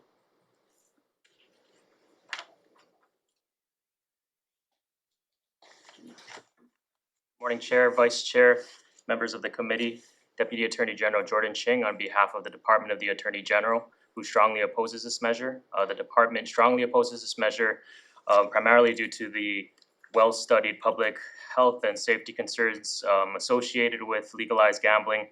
I think particularly the department is concerned that the bill provides for limited regulation and minimum consequences for unregulated and unlicensed sports wagering activity, which may leave an ambiguity as to how unlicensed and non-traditional sports wagering would be enforced. The department is also concerned that the bill exempts fantasy football sports contests from existing gambling laws without establishing any regulatory oversight or enforcement framework in place for fantasy football operators. The department notes that under existing Hawaii law, certain social gambling is allowed and legal, which may include certain forms of sports wagering and fantasy football contests. However, it's concerned that by legalizing large-scale sports wagering operations, this measure would increase exposure to the known adverse public effects to health and safety associated with legalized gambling in a much greater scale. If the legislature does advance this bill, the department, despite the department's opposition, we recommend the committee to consider our comments and propose revisions relating to the criminal history record check provisions in this bill to facilitate the FBI's review of the measure. However, based on our concerns articulated in our testimony, the department respectfully states its strong opposition to this bill and requests that the bill be deferred. Thank you. Thank you very much. Department of the Prosecuting Attorney, thanks for being so patient with us this morning. Thank you. Good morning, Chair Iligan, Vice Chair Hussey. I'm Steve Alm, the Honolulu prosecutor. We do stand in strong opposition to this. Sports betting, I think, is already tarnishing sports. And we are having constant problems across the country with college players, NBA players, getting involved in prop bets and the like. Sports betting affects lower income folks more than upper income folks. Athletes are getting harassed by losing bettors online or in person. And research by the University of California at San Diego found that 96% of online bettors lose, only 4% win. And then they soon find their accounts cut off or limited to dollar bets, $5 bets. And that would mean, essentially, this would be a tax on our population, especially our low-income population. And the Pareto principle of the 80-20 rule applies. A small percent of the gamblers will be responsible for most of the betting. So they did a study in Connecticut, 7% of the gamblers there were accounted for 70% of the money spent. So what that would mean is that's where this tax money comes from. So that would mean we'd be making our tax money on addicted gamblers in Hawaii. And I don't think we really want to be in the addiction for profit business. And finally, in 2022, 34% of the public across the country thought sports betting was harmful to society. In 2025, that's up to more than 43%. So I really think it's something we should avoid, and I would appreciate your committee not moving forward with this bill. Thank you. Thank you, Mr. Prosecutor. Honolulu Police Department on Zoom. Hi, my name is Sergeant Leland Kuriichi with the Honolulu Police Department's Vice Gambling Unit. The Honolulu Police Department opposes the bill, and I stand by the written testimony submitted. I'm available for questions. Thank you very much. Let's see. Hawaii State Department of Health. Yes, this is Jim Dillon. Aloha, Chair, Vice Chair, and members of the committee. I was intending to be there in person, but my ticket had a problem at the airport and the airplane left without me. The DOH stands on its testimony, but I'd like to just very briefly summarize because it's a relatively straightforward set of comments. First of all, gambling disorder is a real thing, just as the prosecuting attorney said. It has the neurobiology of addiction to substances, and it's now classified in the Diagnostic Statistical Manual as an addictive condition. It affects about 1% of the population at any given time. That's 1% of the overall population, not of gambling, and 2.2% a lifetime. We don't have good data on Hawaii, but we believe Hawaii has at least as much problem gambling as other states. The department chooses to take no position on bills of this nature. We realize that there are many considerations in adopting a practice that's high risk, including things like cigarettes and alcohol and motorcycle riding and mountain climbing. There are a lot of considerations. Department of Health offers its considerations, but hopes the committee will look at the whole picture. And that's what departments of health usually do. It is true that gambling will almost certainly betting online will almost certainly increase as a result of this bill. And it's equally certain that gambling disorders will increase as a result of the bill. That's a downside that can't be sugarcoated, I'm afraid. On the other hand, there are a couple of things about the bill that we like. course, we think it's a great idea to give DOH 7% of the proceeds to develop programs in mitigation of gambling disorder and other effects of gambling. We like, for example, the voluntary self-exclusion framework that's adopted within the bill. Other than that, those are really our key points, and I'm glad to take questions. Thank you very much. Okay. The DCCA Office of Consumer Protection, please. Good morning, Chair, Vice Chair, members of the committee. My name is Dominic Jane Caterino. I'm an enforcement attorney for the Office of Consumer Protection. On behalf of DCCA, OCP opposes this bill, and we stand on a written testimony. We just note that, you know, in other states that allow sports wagering, namely City of Baltimore, Massachusetts, and Pennsylvania, there's already ongoing litigation against companies like DraftKings for unfair and deceptive acts or practices. I believe that, you know, gives you some insight into where this would go if this bill were to pass. Available for questions. Thank you. Thank you very much. Brandon Maka'avava. Well, Chair, Vice Chair, members of the committee. Brandon Maka'avava, Vice President, Nation of Hawaii. The Nation of Hawaii stands in strong opposition to HB 2570. There's a lot of data out there. There's a lot of things to learn. And I believe the legislature has already begun this work through the prior sports wagering study, and now through the Tourism and Gaming Working Group that I have the honor to sit on. From our perspective, this process provides time to consider regulatory and revenue questions, but ultimately the focus must remain on how these decisions are experienced by our communities. The earlier working group did not reach a recommendation to proceed, and important questions remain on revenue projections, local economic benefit, and social impact. This is in addition to the legislature rejecting the proposal last year, and things have not changed. Those questions are now being considered more broadly as part of the current working group's effort to look at gaming policy as a whole, not just a small revenue grab that would not be properly regulated. Online sports wagering does not create jobs, provide revenue back into our communities, or have a lasting economic impact in Hawaii. Almost all activity happens on platforms based outside of Hawaii, meaning revenues leave the islands while the responsibility for impacts remain with us. It is an export of our dollars. Allowing the working group to complete its work gives Hawaii the opportunity to move forward with clearer understanding and in a way that reflects responsibility to our people, our community, and our aina. Wow.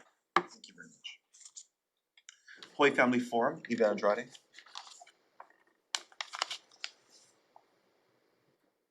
Okay, let's move then to Les Bernal from the National Director of Stop Predatory Gambling on Zoom. Hi, good morning, committee members. My name is Les Burnell. I'm the National Director for Stop Predatory Gambling, and we're a national nonprofit organization. We're in all 50 states, and I'm testifying today on behalf of our members in Hawaii. We submitted written testimony, and I'm just going to emphasize 3 or 4 very quick points to highlight, a couple which I did not include in my written testimony. But one of which is, this proposal before you, this has been a public policy disaster in other states. Like, that's been the reality of it. And that's why the one book that I encourage you to read that was published in the last month was a Washington Post reporter named Danny Funt, published a best-selling book called Everybody Loses. And I encourage every member of this committee and frankly the Hawaii legislature to read it and understand like what this has unleashed across our country, especially in states that have really embraced this. So a couple of findings from his book that I think are highly relevant to this committee. One is, Funt's book found that 1 in 100 bettors on these sports gambling apps make money over the long term.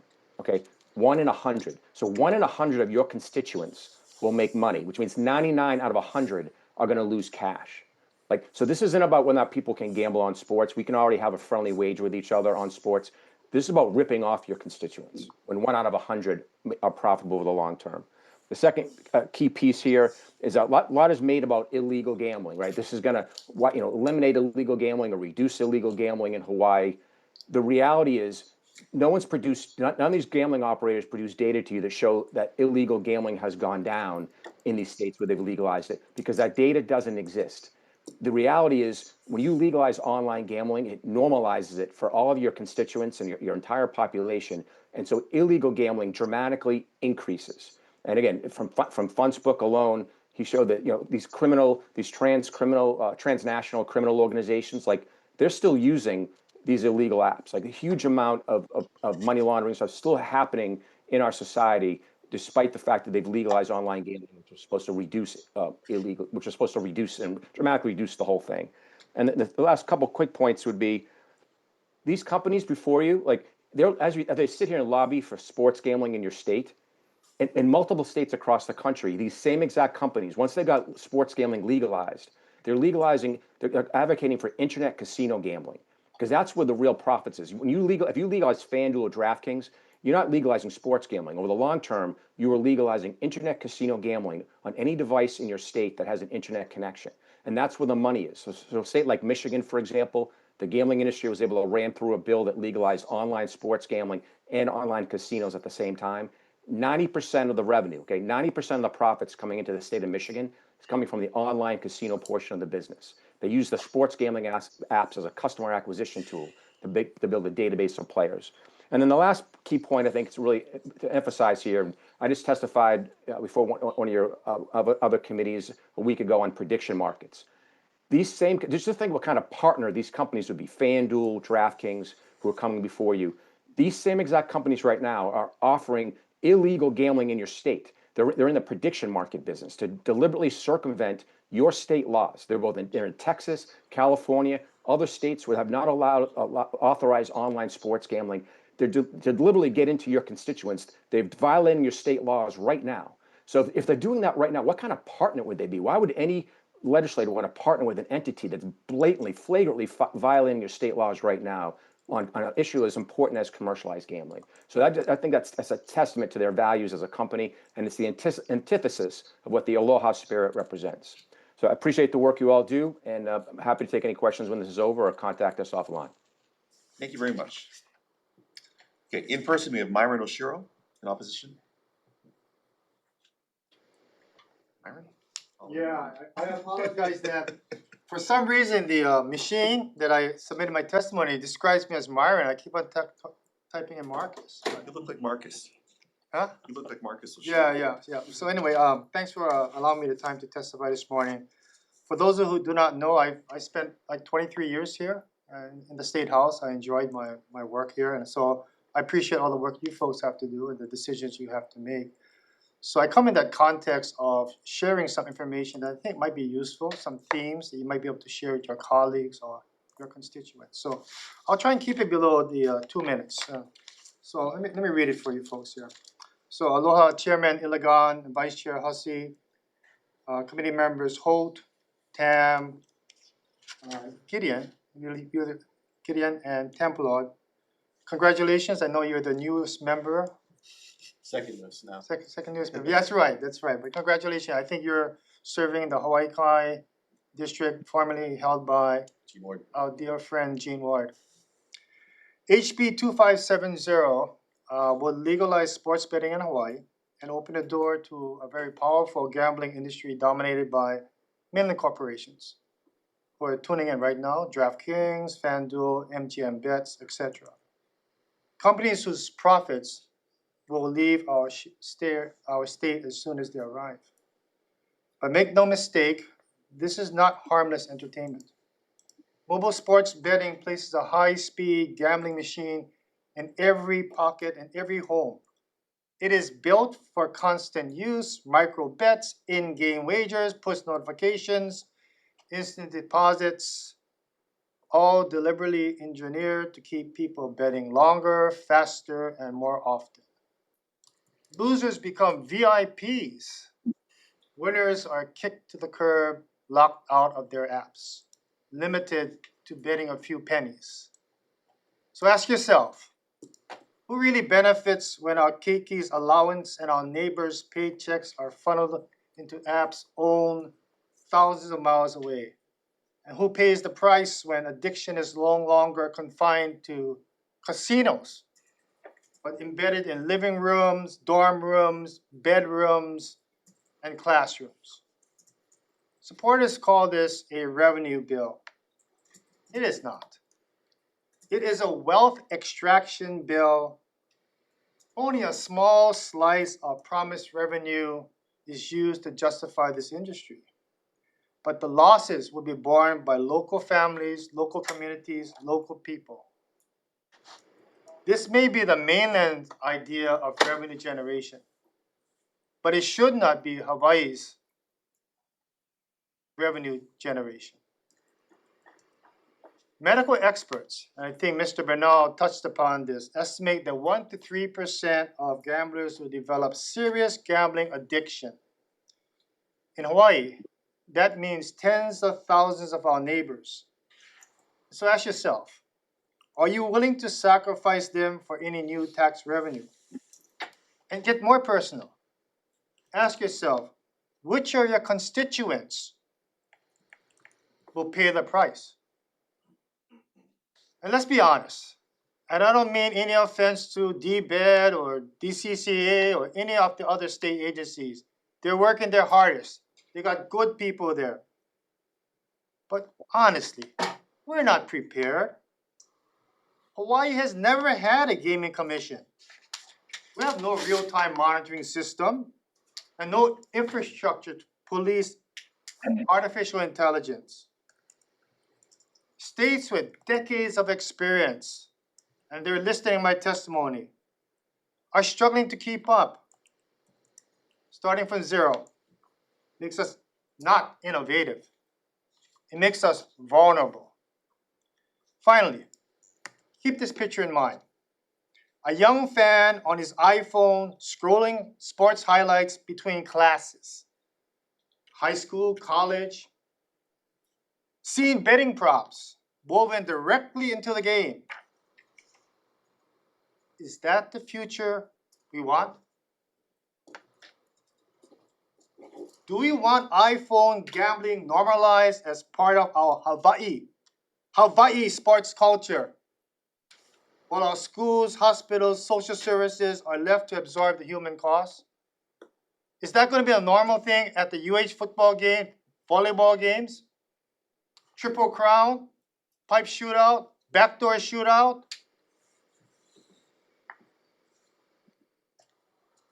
This bill is not just about dollars. It's also about values. It is about our kuleana, to protect families, protect our children, and ensure that aloha, not corporate profit, guides our decisions. So I respectfully ask Chair and Vice Chair and committee members to hold this bill, or in the alternative, defer this bill pending the outcome recommendations report of the Senate Concurrent Resolution 121 Joint House Senate Tourism and Gaming Working Group. This is all premature. You have a way of getting out of it. I respectfully will stand for any questions. And this is the book that Mr. Bonnell talked about. I received it last week through Amazon, Jeff Bezos. Read it. It is good. It is worth $25 or whatever it cost me. Thank you. Thank you very much. Okay, on Zoom, we have Linda Miata. Good morning, Chair, Vice Chair, members of the committee. My name is Linda Miata. Thank you for the opportunity to share. I strongly oppose House Bill 2570.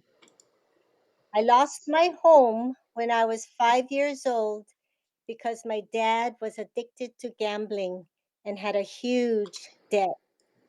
My mom had just remodeled our kitchen, and my dad forged her signature to sell our home. And this is a family home that my grandparents built and eventually gave it to my mom and dad. My dad probably innocently started with sports betting. This addiction is just another coping mechanism, and legalizing gambling doesn't solve the root problem. Please do not pass this bill, as I can tell you firsthand, it will cause more problems in our state. Along with gambling environments, it invites prostitution and immoral behavior, more band-aids to masking real problems and inviting unhealthy solutions. Perhaps we can focus on looking at a fruitful idea or fruitful ideas to help people cope with stress, disappointment, and anxiety. Mahalo for stopping this bill. I'm very concerned about Hawaii's youth and a thriving Hawaii. Thank you. Thank you very much. We have Christine Otto Za'a, if I'm not mispronouncing that name, on Zoom. Not present, okay, thank you. Jane Wong on Zoom. Present. Okay.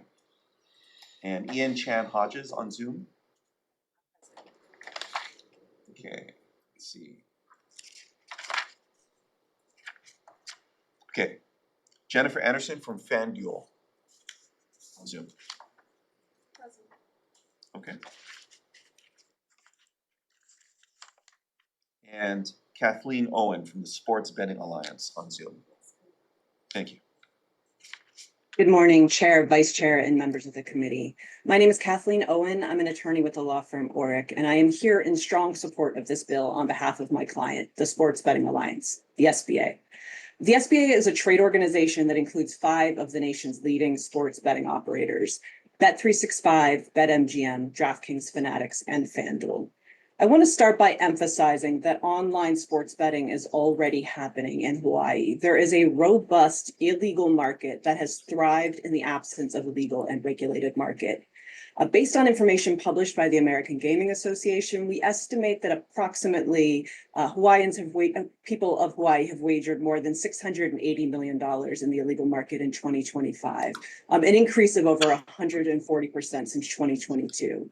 This money is being wagered with offshore websites and illegal bookies with no oversight, no consumer protections, and no revenue for the state. I also want to emphasize that the vast majority of people who participate in sports betting see it as a form of entertainment that enhances their sports viewing experience and do so responsibly. But of course, gambling can become problematic for some individuals.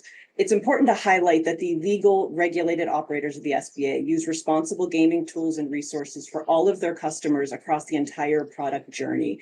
And SBA members send important reminders and share resources for problem gambling services for all of our customers. And right now, the illegal and unregulated companies that have a monopoly over Hawaii residents offer none of these protections. We are grateful to the members of the legislature for engaging in a dialogue with us. As part of that conversation, DraftKings and BetMGM actively participated last year in the online sports wagering working group that was led by DBED. The working group also included all relevant state departments and a member of the House and Senate. The working group concluded with a final report that was submitted to the legislature before the end of the 2025 session. We understand there are separate discussions happening about casinos in the state, but with our working group complete on online sports betting, and online sports betting being a very different product and consideration than casinos, we ask that the discussion about casinos please not delay the debate over this bill. And we respectfully ask this committee to please keep the bill moving so that we can continue this conversation. Thank you again for your time, and I'm happy to answer any questions. Thank you. Are there any other testifiers on this measure? We had 11 in support, 41 in opposition, 5 with comments. Are there any questions or comments from our committee? Chair? Thank you. Let's start with DCCA. Okay. You mentioned in your testimony that the sports betting companies have filed lawsuits in other states. And then you referenced to say that, and what I assume they're not trustworthy. So are these pending lawsuits or are these lawsuits that have closed? So thank you for your question. These are lawsuits against DraftKings and sports betting companies brought by the city of Baltimore, for example. In Massachusetts, it's But answer my question first. Are these lawsuits pending or are these lawsuits closed? they're ongoing. So are you saying you know the verdict of these lawsuits before they close? No. Then why are you saying you are assuming what the results of these lawsuits are just because someone files a lawsuit? Do you feel like that's a sign of this entity being untrustworthy? I think it's a signal, or at least one variable that you can take into account. So anytime someone files a lawsuit, that's a signal that you can say that no, these guys are not trustworthy and not wait until the case is closed? No, I'm not saying that, certainly. Then what are you saying? I'm saying that all three actions that I listed in my testimony are based on unfair and deceptive acts or practices, and they're all against the same defendants. That is more than a signal of what would happen, I think, if this bill were passed. Have DCCA have ever filed a lawsuit against an industry? Not an industry, but certainly. Kind of similar to what's happening with gaming. I'm not sure what you mean. What I'm asking DCCA is because it sounds like DCCA has made a position that they don't want to regulate this industry. Am I correct? I don't know if that's correct.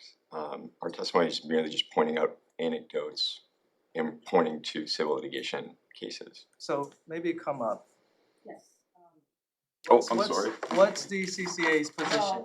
I think we did not submit, DCCA did not submit separate testimony with regard to this particular measure.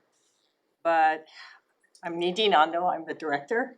And I think because the questioning was specific to what DCCA is doing with regard to this measure, I think it's important to note. I believe it was last session, there was the legislation proposed to put regulation of this activity with DCCA.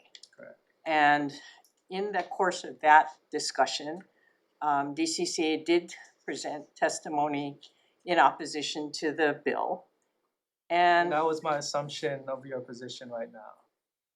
Well, this is not put with us, this session. The way I think the bill reads is to put it with DBED. So are you in support? Oh, no, we continue to be in opposition to it. Great. And then the testimony that was submitted through the Office of Consumer Protection, one of our divisions, set forth the basis for the opposition on behalf of the department. So the department's position is still the same. We would be in opposition to this. We didn't submit separate testimony, however, because it was not putting the regulation of this with DCCA. But I believe that in answer to your question, I think what's significant about the lawsuit that was filed in particular, I'm familiar with the City of Baltimore lawsuit because I did review it last session. And I think what's significant is, you're right, anyone can file a lawsuit, anyone can make allegations, anyone can include allegations of unfair and deceptive trade practice. But what's significant about that lawsuit is it's filed by the City of Baltimore. That is not just an individual plaintiff saying that I was misled. And however I was misled by these companies caused me to suffer damages. You're talking about an entire municipality. And I think if we look at the depth of what's being alleged in the City of Baltimore complaint, as I recalled it, it is very extensive.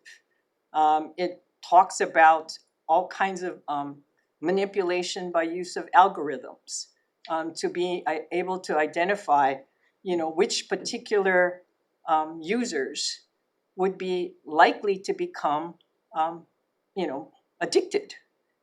And because that, it pushes more betting. It pushes more notification to those that it identifies that will be most vulnerable to being addicted to this. So, I think that makes it a different, it's not, you're right, anyone can file a lawsuit. And if the lawsuit is still pending, legal issues are still there to be determined. But it's an indication, and I think a strong indication, when you have an entire municipality filing a lawsuit like that, that shows the breadth of the damage that they believe has been done by legalizing this in their community and in their state. Thank you, Director. I do have further questions, but I want to bring in the AG.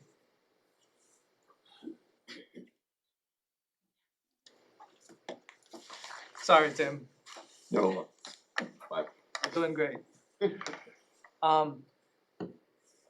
There was a mention by DCCA that AI algorithm was deceptive in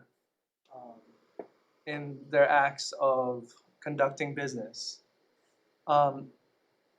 With the AG's opinion, does the state have the right to ban the use of AI tools for an industry? Does that strike any sort of commerce clause? Is it constitutional? I don't know if I can answer that question at this moment. I can go back and provide you with a response perhaps, but yeah. There's bills that I've moved forward that strikes prohibition for streaming, and that apparently touches commerce clause because as a state we cannot ban AI artists in streaming platforms like Spotify or Apple Music. In your AG's testimony, you may not be the person who worked on that opinion. However, that was a problem. So I'm saying, as an example, can we as a state do that for an industry for their use of that algorithm? Again, I'm sorry, I'm not the deputy who was probably assigned to that testimony, so I don't know if I can answer that question at this time. I'd be speculating. So if you'd like, I can take that back to our department. We can respond in writing, but I can't answer that this time.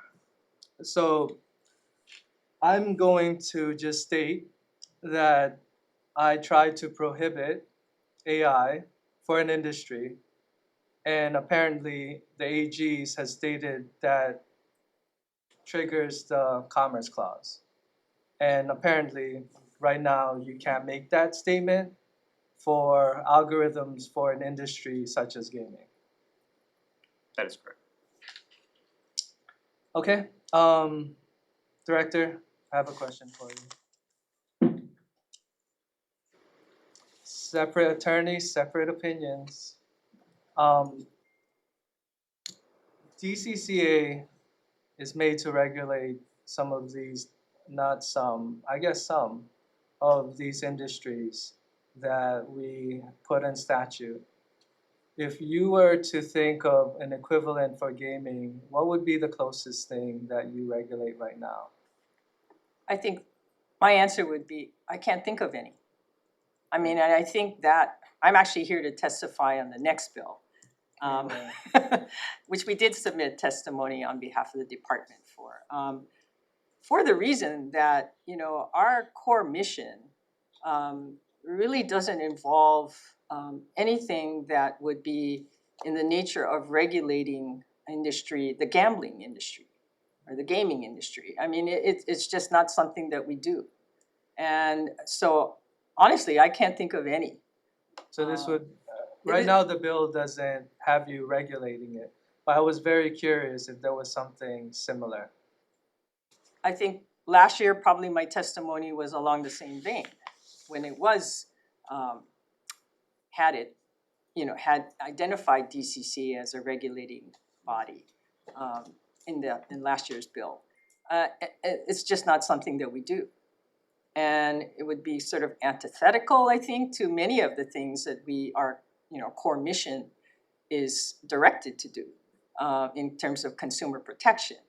So, you know, this is something that I can't think of anything that fits into any business that we currently regulate in any way. And most of our regulation deals with, you know, licensing, and those are individual licensings for 52 different professions. But this bill also requires licensing, so why can't you do that? Because it's licensing of a totally different nature. I mean, when we're talking about licensing of professionals, I mean, you know, there's nothing that we do currently.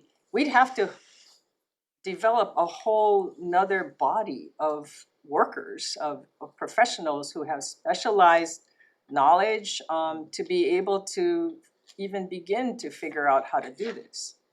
And I think part of the testimony, I'm merging it in a little bit to my testimony on the next bill.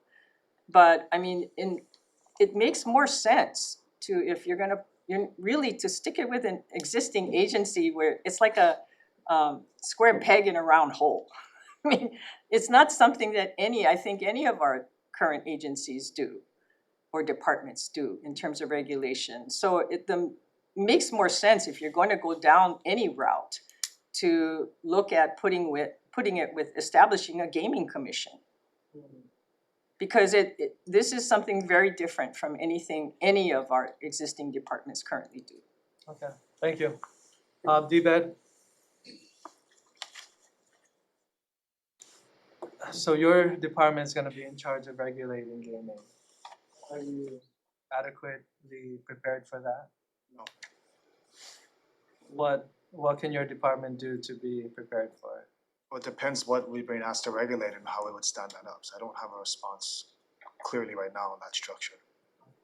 Thank you.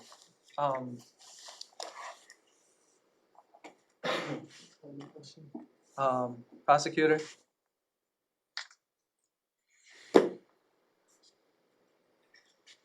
Yeah.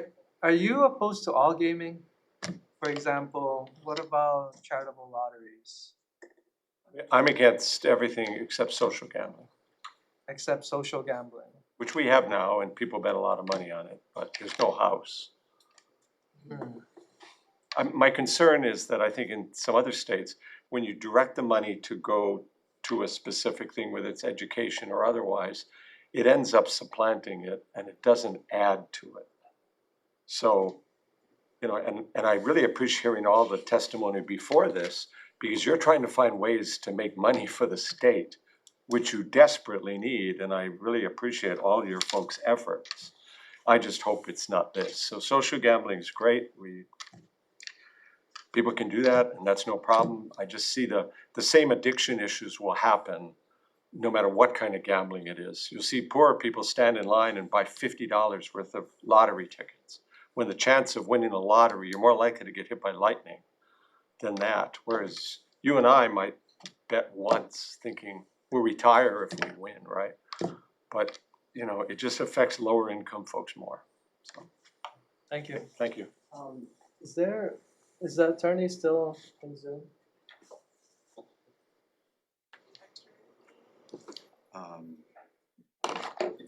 That was Kathleen Owen. Yeah. Kathleen Owen, she's here. Could you bring her up? Yes, sir. Kathleen, you've heard the testimony from DCCA about those lawsuits. What's going on with those lawsuits? What's your interpretation there? Yes, sir. So at the SBA, we are not able to comment on pending litigation involving our clients. But what we can say very clearly is that legal regulated operators provide the most responsible and consumer protected environments for adults who choose to wager. Ultimately, what our industry is committed to is responsible gaming, and this is a pro-consumer measure. What does responsible gaming mean to you? So responsible gaming means a number of things. So our clients, let me give you an example. DraftKings has a department of over 50 people who are fully dedicated to responsible gaming. So within the companies, they have a variety of things. So when you sign up to join one of our apps, you are given all kinds of responsible gaming tools to set wager limits, to set time limits, to otherwise restrict your own play. So deposit limits, time limits, wager limits, loss limits, reality check buttons pop up. I live in North Carolina where sports betting is legal, and I do participate in that. And when I'm in the apps, I frequently will get a pop-up that says, you've been on here for this long, you've placed this many wagers. Do you want to continue? You get emails about responsible gaming resources. There are also algorithms that are happening, that others can explain better than me, but there are things that the companies do to watch the activity of the people on the app. So they are watching for people who are exhibiting problem gaming behavior. They will reach out to them directly. They can suspend an account. They can block an account entirely. They provide people with resources, sometimes to mental health, behavioral health services like KindBridge. They will do things to help people who need it, which is a very small percentage of people, get the help that they need. But on the illegal market, they do not care. They do not care about the safety of the information of the people that sign up. They do not care how much money somebody is wagering, and they are not offering responsible gaming services. So that only happens in the legal and regulated market. And we are really committed to working with our regulators. Some form of sports betting is legal in, I want to say 39 states plus DC and Puerto Rico. We have close relationships with almost every regulator in the country. Yes, sir. Kathy, Yes. thank you for answering my question. What I heard you say is that responsible gaming, what that means to you is that your company puts safeguards and tools to allow those who are using your platform to be notified that one, hey, you're gambling too much, or you're spending too much here. Could you tell me, is there a limit where, let's say, someone spends 30,000 or 60,000, and then you mentioned that you have removed accounts before? Is there a standard on the amount that someone loses where it's time to say, hey, you shouldn't be gaming? I defer to the companies if there is a specific dollar limit. I mean, There's no the best people that custom and practice? I am not aware of what that dollar limit is, but I'm happy to follow up with you on that. So you're saying there is a dollar limit? I'm not aware of whether there is a specific dollar limit. So, but I do believe the apps have some form, there is some limit on how much you can bet. But I need to look into that for you to make sure I have the right numbers. Make a note of that. Okay.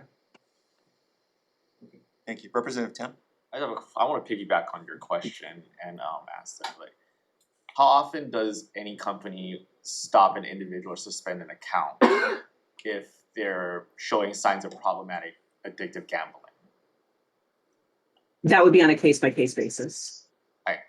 Can you give us an example of one of your clients on how they do it? Because you're telling us that every company does that, but I don't know if every company has the resources to do that. So I am very skeptical about that idea that every company is going to monitor each person's gambling habits and just suspend an account if it, like, how long would that take? Like a couple of days, or it's like a couple months of problematic gambling, or like when you automatically, what is the average for DraftKings, for example, if they were to? So I don't have an average, but I can give an example. So if a person is routinely depositing, let's say $10 a week into their account, and they're playing with $10 a week during the NFL season on something, and then all of a sudden they start wagering $1,000 and they lose that $1,000 and they put in another $1,000, that's going to get flagged by the system, and a person will reach out to that person and say,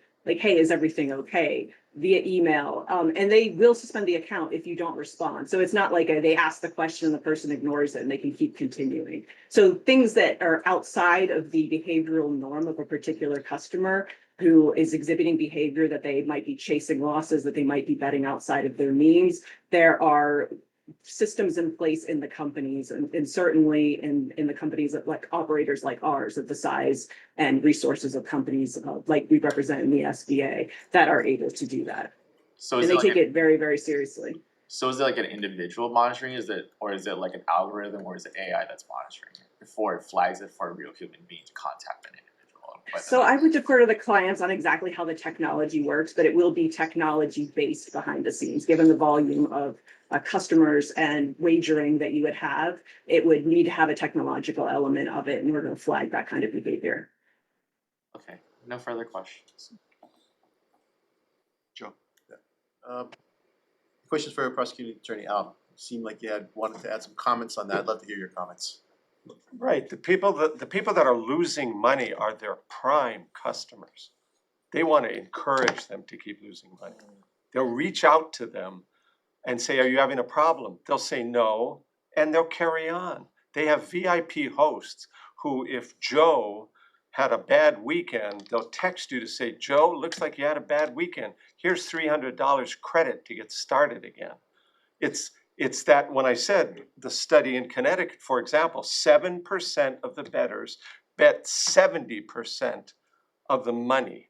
That is their prime group.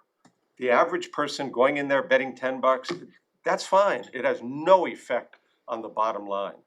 The companies make money on the losers. And that's partly why we find it so threatening to our local people. A lot of people are going to be able to make a little bet, big deal, go and gamble a little bit, but a small percentage are going to get destroyed. So that's my response. I have one more question. I don't know if this is for you or maybe it's for DOTAX, but do we have any idea on how much money is going out of state right now due to lost bets? I don't know. I unfortunately don't know at this point. They are doing and preparing revenue estimates, so that might be a part of it in looking at it, so we can find out for you. Then I have a follow-up question on that. Do you have any projections on how much tax revenue this would generate? Not yet. I know there were numbers from last year, but so much has changed. They're looking at that too, so we'll have a revenue estimate forthcoming. Thank you. The last year, and I don't know if it's, I haven't had a chance to review Department of Taxation's testimony this year, but last year they submitted testimony. They were estimating that it would gain only $5 million. Industry reps were saying 10 to 20, but our tax folks in testimony like a year ago, February, they estimated about $5 million and going up a little bit each year, 5.1, 5.2, 5.3. Sure. Could we bring up, is HPD still HPD is here. in Zoom? Yes, I'm here. Representative Gideon mentioned about the amount of money regarding gaming.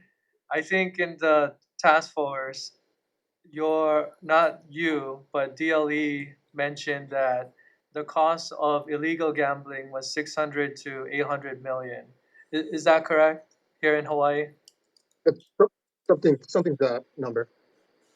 So, illegal gaming is a problem in Hawaii, regardless of the prohibition of gaming in Hawaii. Is HPD, if I know HPD is doing their very best in this effort, and I don't question your efficiency in addressing the problem. Your job is hard enough, just dealing with everything else. I just want to understand, with additional resources, or better yet, let's not say additional resources. If gaming was regulated, like sports betting, would it help your department address illegal gaming, or something else is required to address illegal gaming? I personally don't think that any amount of illegal game rooms or whatnot will lessen if gaming was legalized. You're saying the that unregulated, it's what we call it's what types of crimes and everything that that these game rooms bring in is the problem. What they attract, these game rooms, correct? Yes. So you're saying So I mean, that, these illegal game rooms are these. Sorry, go ahead. no, we're just trying to communicate through Zoom. So what you're saying is that even if we regulate sports betting, that illegal game rooms will still flourish. Yes. So what do you need to hinder the flourishing of gaming or illegal game rooms? So I mean, equipment, training, and more officers would be a easy first step.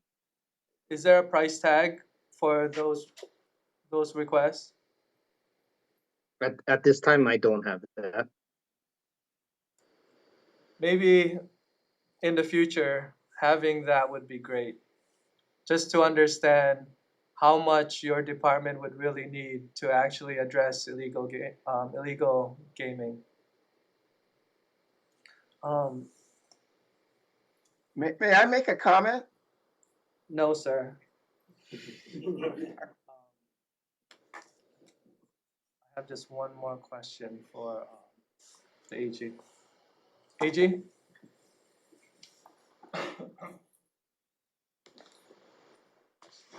You're opposing this bill because of why? Just because of the well-studied public and health and safety concerns that are associated with legalized gambling. I think further, there's a lack of, I think the bill currently provides for limited oversight over the conduct of users of the people who conduct sports wagering, as opposed, I think the bill currently just regulates just the operators and the suppliers as opposed to the people using it, so it's unclear how enforcement would be held against the people who are actually using it. Those are some of the aspects that we're opposing. You're opposing the repercussion of health and safety with this bill? Just, yes, that is correct. Associated with legalized gambling. And what is that data based on? Is that from other states? I think it's based off of the various studies that I think we've presented in past testimony that we could submit as well, you know, whether in response to your inquiries, but also the studies that, you know, are pointed out by the other testifiers as well that speak to just the social and economic adverse impacts that it has on society in general. Is this a common position that the AG normally makes? I believe the AG has its position on legalized gambling. I can only speak in specifics to this specific bill, but I believe that is her position on What legalized about cannabis? I can't speak on that. I'm unfortunately I'm not assigned Well, to. Isn't there studies that it also has impacts, social, public health? On cannabis? Yeah. I'm sure there are. I can't speak on that issue just because I'm only authorized to speak on. So how do you choose which study to believe? As you just mentioned that there's pro studies, there's anti-studies. With gaming, which studies are you using that says that impact? I can't cite the studies right now. I believe that we've submitted in prior testimony the specific online and text publications that we've looked at. I can provide that in response to your inquiry, but I can't name those specific studies right now. The root of my questioning is just to understand how you're informing your position. And it sounds like you're choosing studies that supports your position.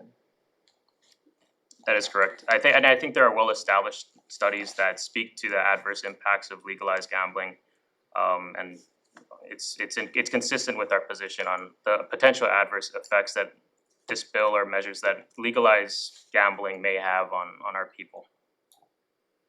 And I'm assuming you're not considering the other 40 or 30 states that currently has gaming and the positive impact for that? we can't speak to how other states view this issue. All I can articulate is that the attorney, our department's position on the potential effects on our people, and that's based off of, Okay, thank you. Thank you. Since this is such a significant policy shift that will affect everybody in Hawaii, do you think it'd be better, in your opinion, to go to a voter referendum instead of this committee? I can't speak to that. I think I'd have to talk to the Attorney General on opinion on that.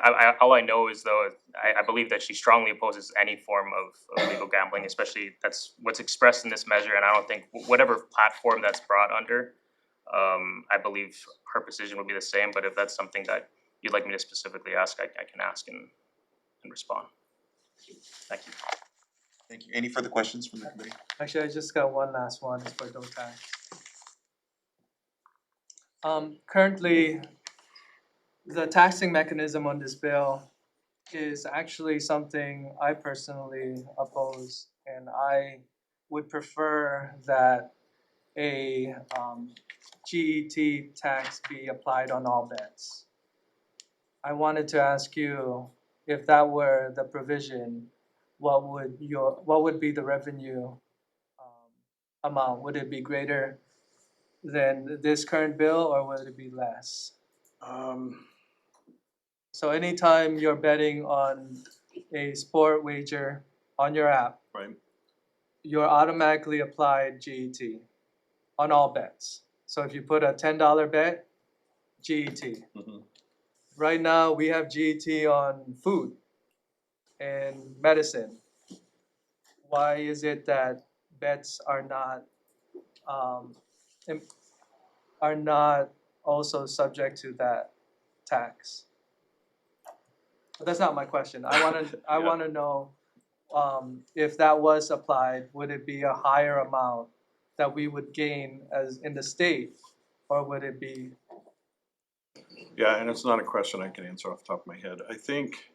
I know the concern the department had with making it GET, and in the GET law is that when businesses report their income on their taxes, they lump some things together, so it's hard to separate out what's what. So that's why, and our recommendation was to maybe make a separate chapter so that the tax on any betting, if this goes forward, is separated. It's easier to tell, so, but I can go back and find out on your specific question. Could you, let know, and can so. you get back to me? Yes, certainly Thank will. you. You're welcome. Actually, I had a question for, I believe, Kathleen Owen, if she is still available. Yes, sir, I'm here. In testimony, I think that you might have mentioned this number in your testimony, that as an estimate of $600 to $700 million in illegal wages are already occurring. Yes, sir, in estimated in illegal wagering and sports betting in 2025. And are those wages occurring on any of the platforms that you represent? Oh, no, absolutely not. So what we can see is that people who are in Hawaii, so either residents of Hawaii or perhaps tourists, we have data from the company that helps us determine the precise location where someone is, where they try to place a bet, GeoComply.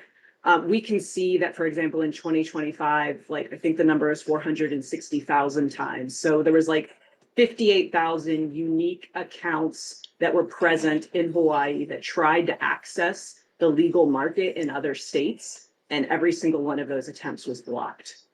So they are not betting illegally on our sites. They can't access them in Hawaii. So they tried to bet illegally, but they failed. I wouldn't say they tried to bet illegally. I would say they just tried to see if they could use it. I mean, one of the things I will say is that a lot of people do not know whether an app is legal or not. There are apps that you can download onto your phone that we would say are not legal apps that people are able to use. There's websites that people are able to use. And many consumers are not able to tell the difference between what's a legal app versus an illegal app. They also might not know the status if somebody is traveling from out of state to Hawaii. They might not know that the DraftKings or FanDuel app can't be used in Hawaii, but when they go to try to use it, we will tell them, no, you can't use it. And our GeoComply location will immediately pinpoint it and shut it down. Okay. Thank you. All right, is there any further questions? Alright, we're gonna move now to HB 1945. It's relating to gambling on cruise ships. Okay, our first testifier on this measure is Nadine Ondo from DCCA.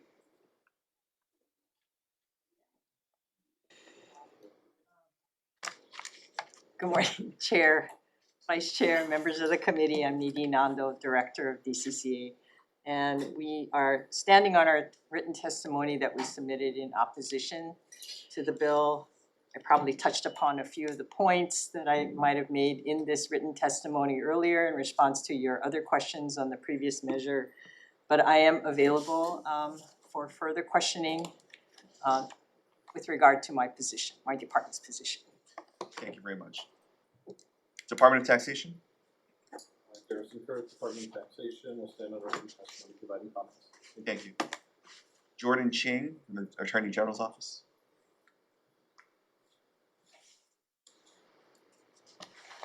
Morning, Chair, Vice Chair, Deputy Attorney General Jordan Ching on behalf of the Department of the Attorney General, who opposes this measure. Again, the department opposes this bill because of the well-studied public health and safety issues associated with legalized gambling. While the bill limits gambling activities to cruise ships, it would nonetheless expand legalized gambling within the state and thus increase our exposure to the adverse impacts of gambling. The department also has a few other concerns. The bill restricts wagering to passengers present on a cruise ship, but does not define the term passenger. Without a clear definition, this may create an ambiguity as who is allowed to to participate in gaming activities on cruise ships that may undermine effective enforcement of this measure and lead to unintended expansion of gaming access. The bill also does not establish meaningful age identity verification standards, which may also undermine enforcement on the age restrictions imposed on in this measure. We also note a technical drafting concern on the bill's effective date. I think the bill provides that Section 1, which establishes the regulatory framework for cruise ship gaming, to take effect on August 1st, 2027.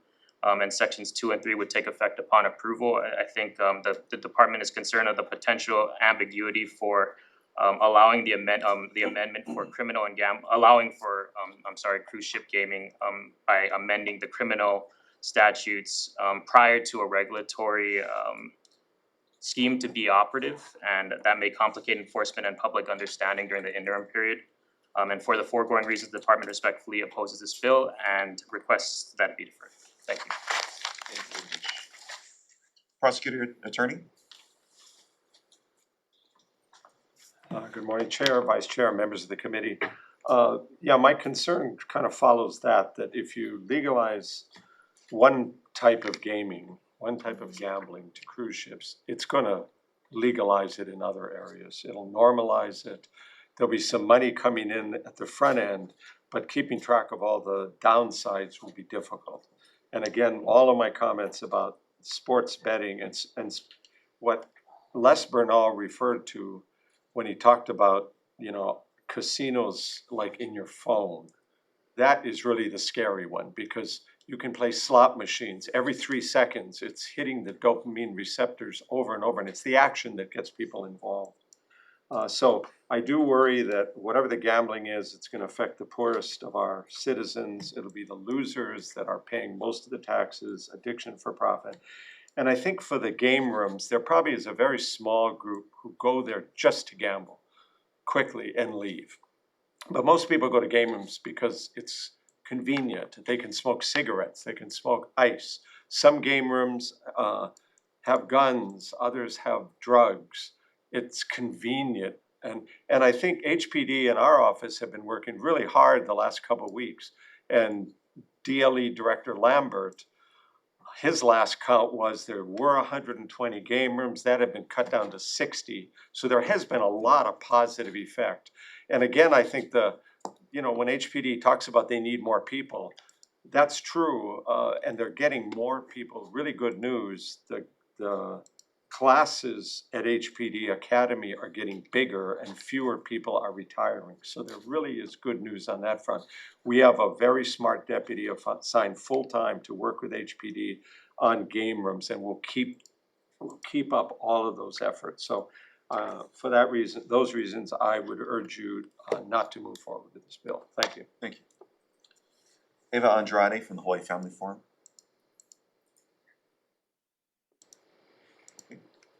Tom Yamachika from Tax Foundation of Hawaii.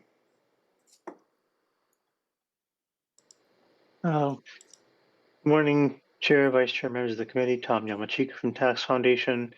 We will stand on the written comments and be available for questions. Thank you. Thank you. Brandon Maka'awawa, Nation of Hawaii. Hello, Chair, Vice Chair. Brandon Maka'awawa, Nation of Hawaii. For this bill, the nation's concerns is less about the idea of gaming itself and more about where the benefit actually stays. Gaming on a cruise ship occurs largely outside of Hawaii's local economy. The vessel's operators and revenue structures are based elsewhere, so most of the economic value leaves these islands while the impact remains with us. This raises an important question about whether this type of activity meaningfully strengthens Hawaii's long-term economic foundation and if these entities would actually participate when they can go into international waters and not have to pay taxes. The legislature has already established a tourism and gaming working group to examine these questions comprehensively, including how gaming relates to tourism, economic development, and community impact.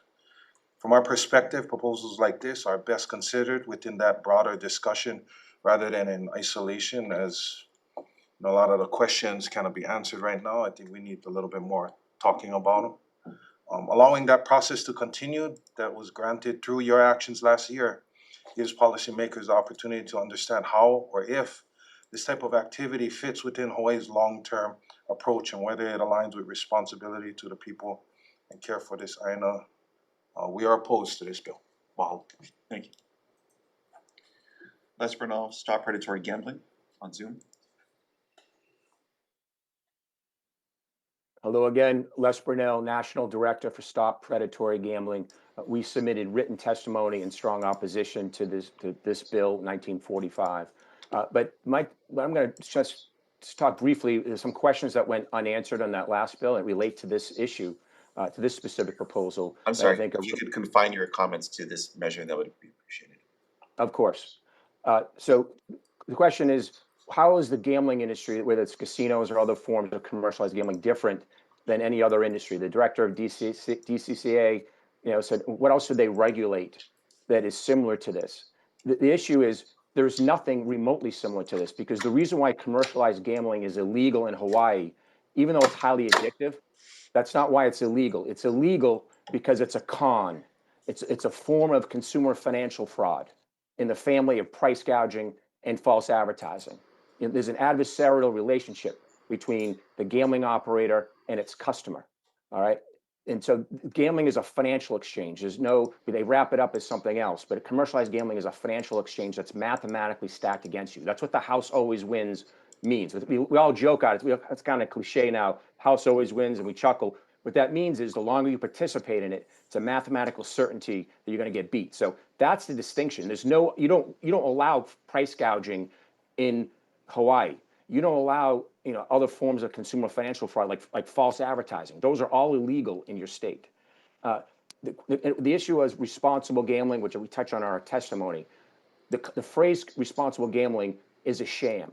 It's manufactured by gambling operators and state governments that are in this scheme to give the appearance that people are being protected.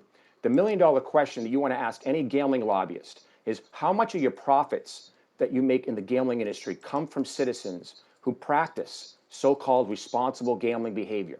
We hear that phrase over and over again. How much profits do they make? Well, as it relates to casinos, we know that in my testimony, it shows that 75% of customers walking into a casino are so-called casual gamblers. And this is right from Natasha Shull, who's like the leading expert in the country around gambling technology. She was at MIT at the time. Now she's at NYU. Can you please summarize, Mr. Bernal? Yeah, 75% of her profits, 75% of customers produce 4% of gambling revenues, and so it's a con. It's give the appearance that people are protected. And then the last thing on the issue of which gambling studies should we select? This committee and this body should select those gambling studies that are independent of gambling industry funding. All those studies that have been cited on this issue and others They're not cherry picking studies. Those are studies not funded by the gambling industry. The studies that you hear, that the so-called pro casinos, there's no independent research. Those are all funded by the gambling industry. So thank you for the opportunity to talk with you today. Thanks. Caroline Anderson, Hawaii Tourism Authority.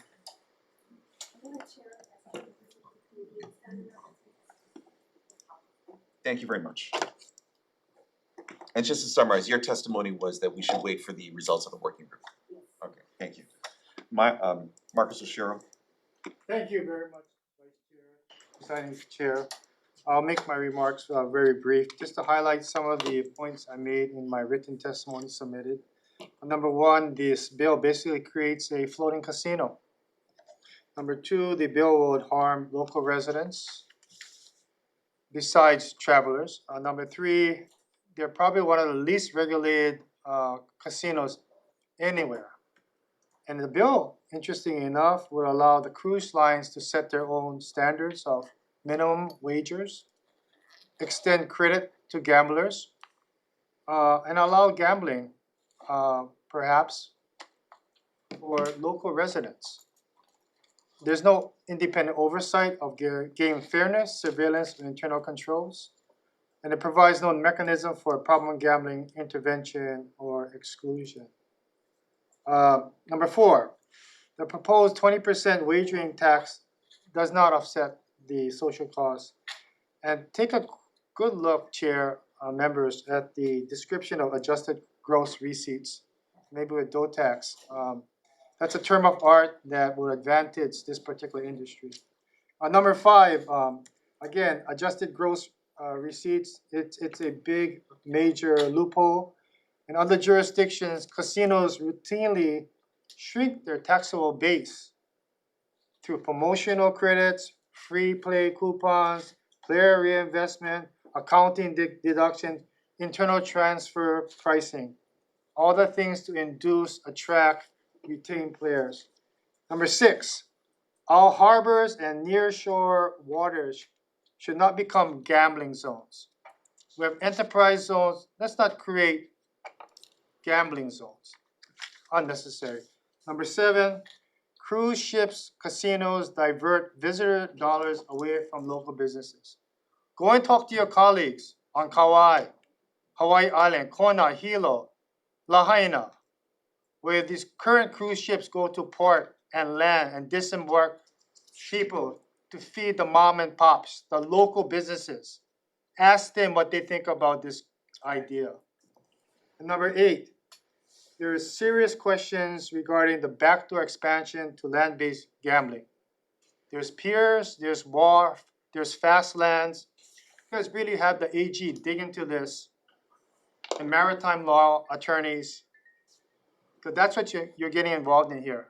This is not a simple, straightforward, let's chance it, take a bet on shipboard casino gambling. It's much, much more than that. Thank you very much. Thank you very much. Okay, anyone else like to testify in this measure? Someone's watching the opposite. Any questions or concerns from the committee? Okay. A question for DCCA. Oh, Representative Gettingham. Yes. In your opinion, do you think DCCA would be the best department to head this up, or would you better start a separate agency or a separate department? You read my testimony, probably. Of course we're not. I mean, that's our whole problem with this. I mean, I don't really know why. The measure has this with DCCA. And so we have basically the testimony we submitted just is really identifying how difficult something like this would be for our department to be able to figure out how to begin regulating this. I mean, it would require an extensive recruitment and a lot of money to be able to figure out how to stand up the regulation of this activity, which is really no precedent in anything we currently do. And I'm going to throw this in there because I don't think there was anything in this measure for funding. And this is important because as you are aware, the DCCA is a self-funded department. We do not rely on general funds for our operations. We don't rely on general funds to employ and pay salaries and staff our divisions. So not providing for any funding for something that is completely outside of anything we currently do is a major problem with the way this measure was drafted. So I'm throwing that in as well. We don't have the resources or the money to be able to hire some people with the right specialized knowledge and training to be able to be involved in regulating gaming activity on a cruise ship, which is even more difficult considering we're talking about most of these ships are foreign owned. So how we begin doing anything, how would you determine whether or not they're paying you the right amount of tax? I mean, I don't know how anybody's going to be able to do that without figuring out how you need to get the right information and how you need to compel that from a ship that is engaging in this gambling activity on board the ship in Hawaiian waters. So answer the question is yes, no. This is not something we believe should be placed with us. And frankly, I hear all this testimony about waiting for the results of the working group that was charged with looking into this, tourism and gambling activities. And it makes the most sense for that working group to complete its work because you need to look at something like this on an overall basis. You mentioned about foreign ships. The way I read this, it says here that it has to comply with Federal Law 55102, which is the Jones Act, and it's only for U.S. Are you suggesting that the bill in front of us will allow for foreign ships to operate gaming? Well, I mean, I don't really know. I mean, this is another thing. I mean, well, because I'm thinking about, I don't know. I read the bill, but it seems to me, I don't know if the way that structurally the ships that are coming in, I mean, if they're not allowed under federal law to be engaging in any type of gambling activity because they're U.S. flagships, then I'm not sure how you can pass something on a state level that would create an exemption for those U.S. flagships. And I think this is why I don't know why this was placed in this measure with DCCA. So do you think that it would be better placed in like harbors or something or somewhere else? Well, I know that that Department of Transportation and harbors must assess something to in order to port these ships in our harbors, and I don't know what's involved in their practices, but you know, this is the whole thing. I feel like whoever was looking at needing to have some state department be named in this measure did not really thoroughly think that through, and I don't know really which department would be best charged with this responsibility. Okay. I have like other questions, but like, is there anyone here from the cruise ship industry that's willing to?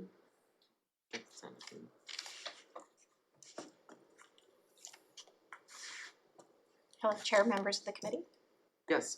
Thank you. My question is, can you walk us through how gaming would work on a cruise ship, for example? Can a passenger just insert cash into a slot machine over and over and over? Or is it a different process? It's a little bit of a different process. The slot machines on the ships can take, they can take cash, they can take a ship card, or those two forms usually, or you can, those are slot machines. Of course, there's other gaming on ships too, in card games and just simply bingo, really.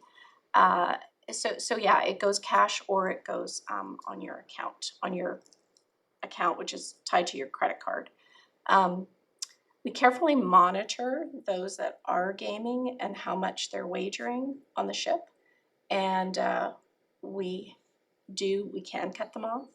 We can make sure that they're, if they're consistently losing and never winning, there's all sorts of I guess, fences that we put up and barriers to make sure that nobody is going too rampant. Like overboard. Yeah, I didn't want to say overboard, but yeah. Could you state your name, please, for the record? Sandy Weir, and I'm with Norwegian Cruise Line. Thanks. Any further questions? Oh yeah, I have another question. Under this bill, can an individual, like just off the street from Hawaii, aboard your cruise ship and participate in gaming? No, they cannot, because we have security.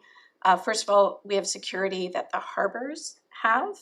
And so you cannot walk onto harbor property when a ship is in port without a ship card and ID. So what you're saying is, for an individual to get on the ship, they would need to be a paying passenger. Correct. There is several security checks before a person actually gets on board the ship. Therefore, local residents can't get on the ship unless they're a paying passenger, correct? Correct. Under the language of this bill, can a ship embark in a short voyage for about, 3 days, 4 days, and simply say and gamble and come back? Can a ship offer like a very cheap option for a short voyage for an individual just to gamble? So currently we do a 7-day itinerary. That itinerary is usually published anywhere up to 3 to 4 to 5 years in advance, and it's a 7-day itinerary. So we and it is being in Hawaii, it is a very it's a more expensive itinerary than that we offer. So I can't see that we would prioritize gaming over somebody just coming to experience the Hawaiian Islands. That's not a good ROI for us, I would think, and we wouldn't go down that path. Would not be a good ROI. Thank you so much. I have a question for Attorney General.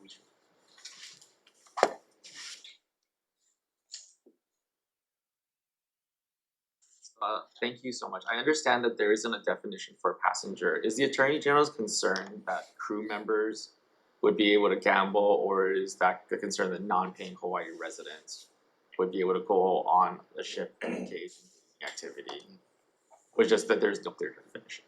I think it's the latter, but I think it's both. I think as currently drafted, whether it's consistent with like the cruises like own policies on who may enter under state as currently drafted, I think it's not clear what passenger may be considered, and just more cleanly or clearly defining that would help in enforcement of it, just to make it absolutely clear under state law. Okay, thank you.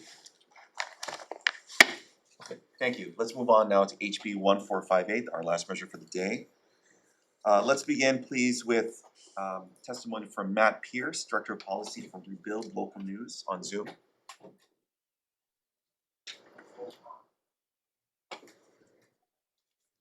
Sorry. Hi, Vice Chair, and members of the committee. My name is Matt Pierce, and I am the Director of Policy for Rebuild Local News.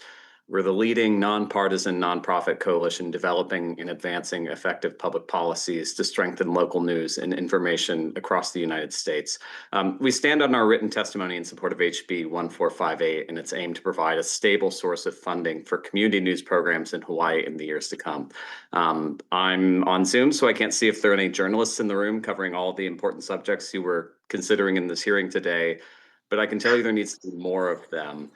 In 2002, according to our research with Muckrack, the United States had about 40 journalists per 100,000 residents, but today Hawaii only has about 6.1 journalists per 100,000 residents, ranking 42nd out of the 50 states.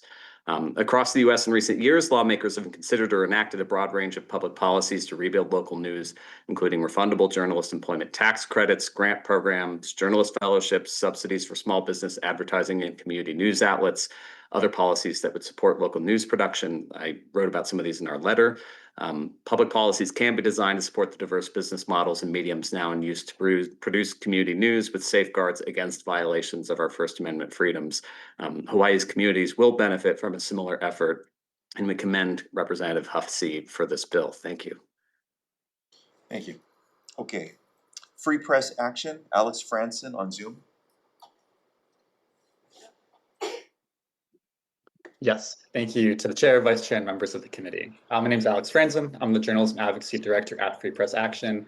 We're a national public interest organization working with lawmakers and media leaders all across the country to develop durable solutions to the local news crisis, including with a couple of coalition members here in Hawaii. We stand on our written testimony, but did want to offer a few points of emphasis, kind of leaning on our national perspective. While there are some key details that need to be fleshed out with the legislation here, at a high level, we really strongly support exploring a tax on the ad revenues of tech and corporate giants to invest in local news and broadband equity. Local news is essential civic infrastructure, but over the past decade, a handful of corporations and platforms have captured the bulk of digital ad revenue, while local newsrooms, especially community and independent outlets, have lost advertising support that they so long relied on. A small, narrowly tailored ad tax is a stable, transparent way to address this imbalance and invest in the civic health of Hawaii's communities. So the rationale here is both urgent and really spot on, we think. As this proposal is developed, we do encourage lawmakers to kind of focus carefully on how this funding for local news would actually be distributed. One of the strongest models emerging nationally is the creation of an independent public grant-making body to oversee funds, a model that protects editorial independence and also directs grants based on the areas of greatest community need. We're really excited to see how this bill develops and believe that Hawaii has an opportunity here to serve as a really national leader in advancing a thoughtful, community-rooted approach to strengthening its local news information ecosystem. Thank you. Thank you. Sean McLaughlin from Media Council Hawaii. Aloha. My name is Sean McLaughlin. I'm the board secretary for Media Council Hawaii. Thank you for considering our testimony. We submitted written comments, and I just wanted to add a couple quick thoughts. We see that unregulated media consolidation is allowing market forces to harm our local information ecosystem. Lots of misinformation and disinformation are permeating online platforms while advertising revenue is being extracted from the local marketplace. At the same time, we see that our local public broadcasters and non-commercial community-based media all face declining revenue and support. We can see across the marketplace of ideas there are anti-competitive impacts. So we hope that online platforms like broadcast and cable TV providers should have enforceable social contracts to ensure that consumers are protected and community needs are met for public health and safety, for education, for community-based economic development, for culture and arts, and for civic participation. Thank you for taking up this measure. We really appreciate your consideration. Aloha. Thank you. Thank you very much. Department of Taxation. Department of Taxation will stand on our written testimony. Thank you. Thank you. And Tom Yamashika from the Tax Foundation of Hawaii. Good morning, Chair, Vice Chair, members of the committee. Tom Yamachika from Tax Foundation. We have concerns about this bill because the income tax law already applies to such companies if they have some transactions with Hawaii. There is a concept called nexus in federal law that basically says you have to have at least this much connection with the state before the state has any power to tax you at all. Currently, the standard is $100,000 in Hawaii gross income or 200 transactions with Hawaii or any physical presence whatsoever. And that's a federal concept, so the state law can't change it.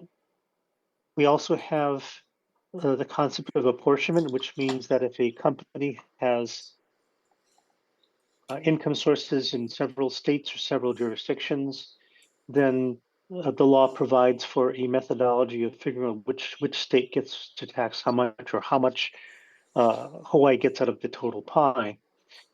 We think that the bill is drafted doesn't neatly fit into either of these methodologies, and to the extent that it tries to force a nexus to happen when it doesn't already exist, we'd be violating federal law. And if you want instead to change the apportionment methodology, there's a place to do that, and not by a new section of the HRS. Happy to answer any questions. Thank you for the opportunity. Thank you. Any other testifiers on this measure? Any questions or comments from the committee? Okay, we are going to recess.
Hello, everyone. We are back from our recess, and we are moving to the top of the agenda. We have HB 2603.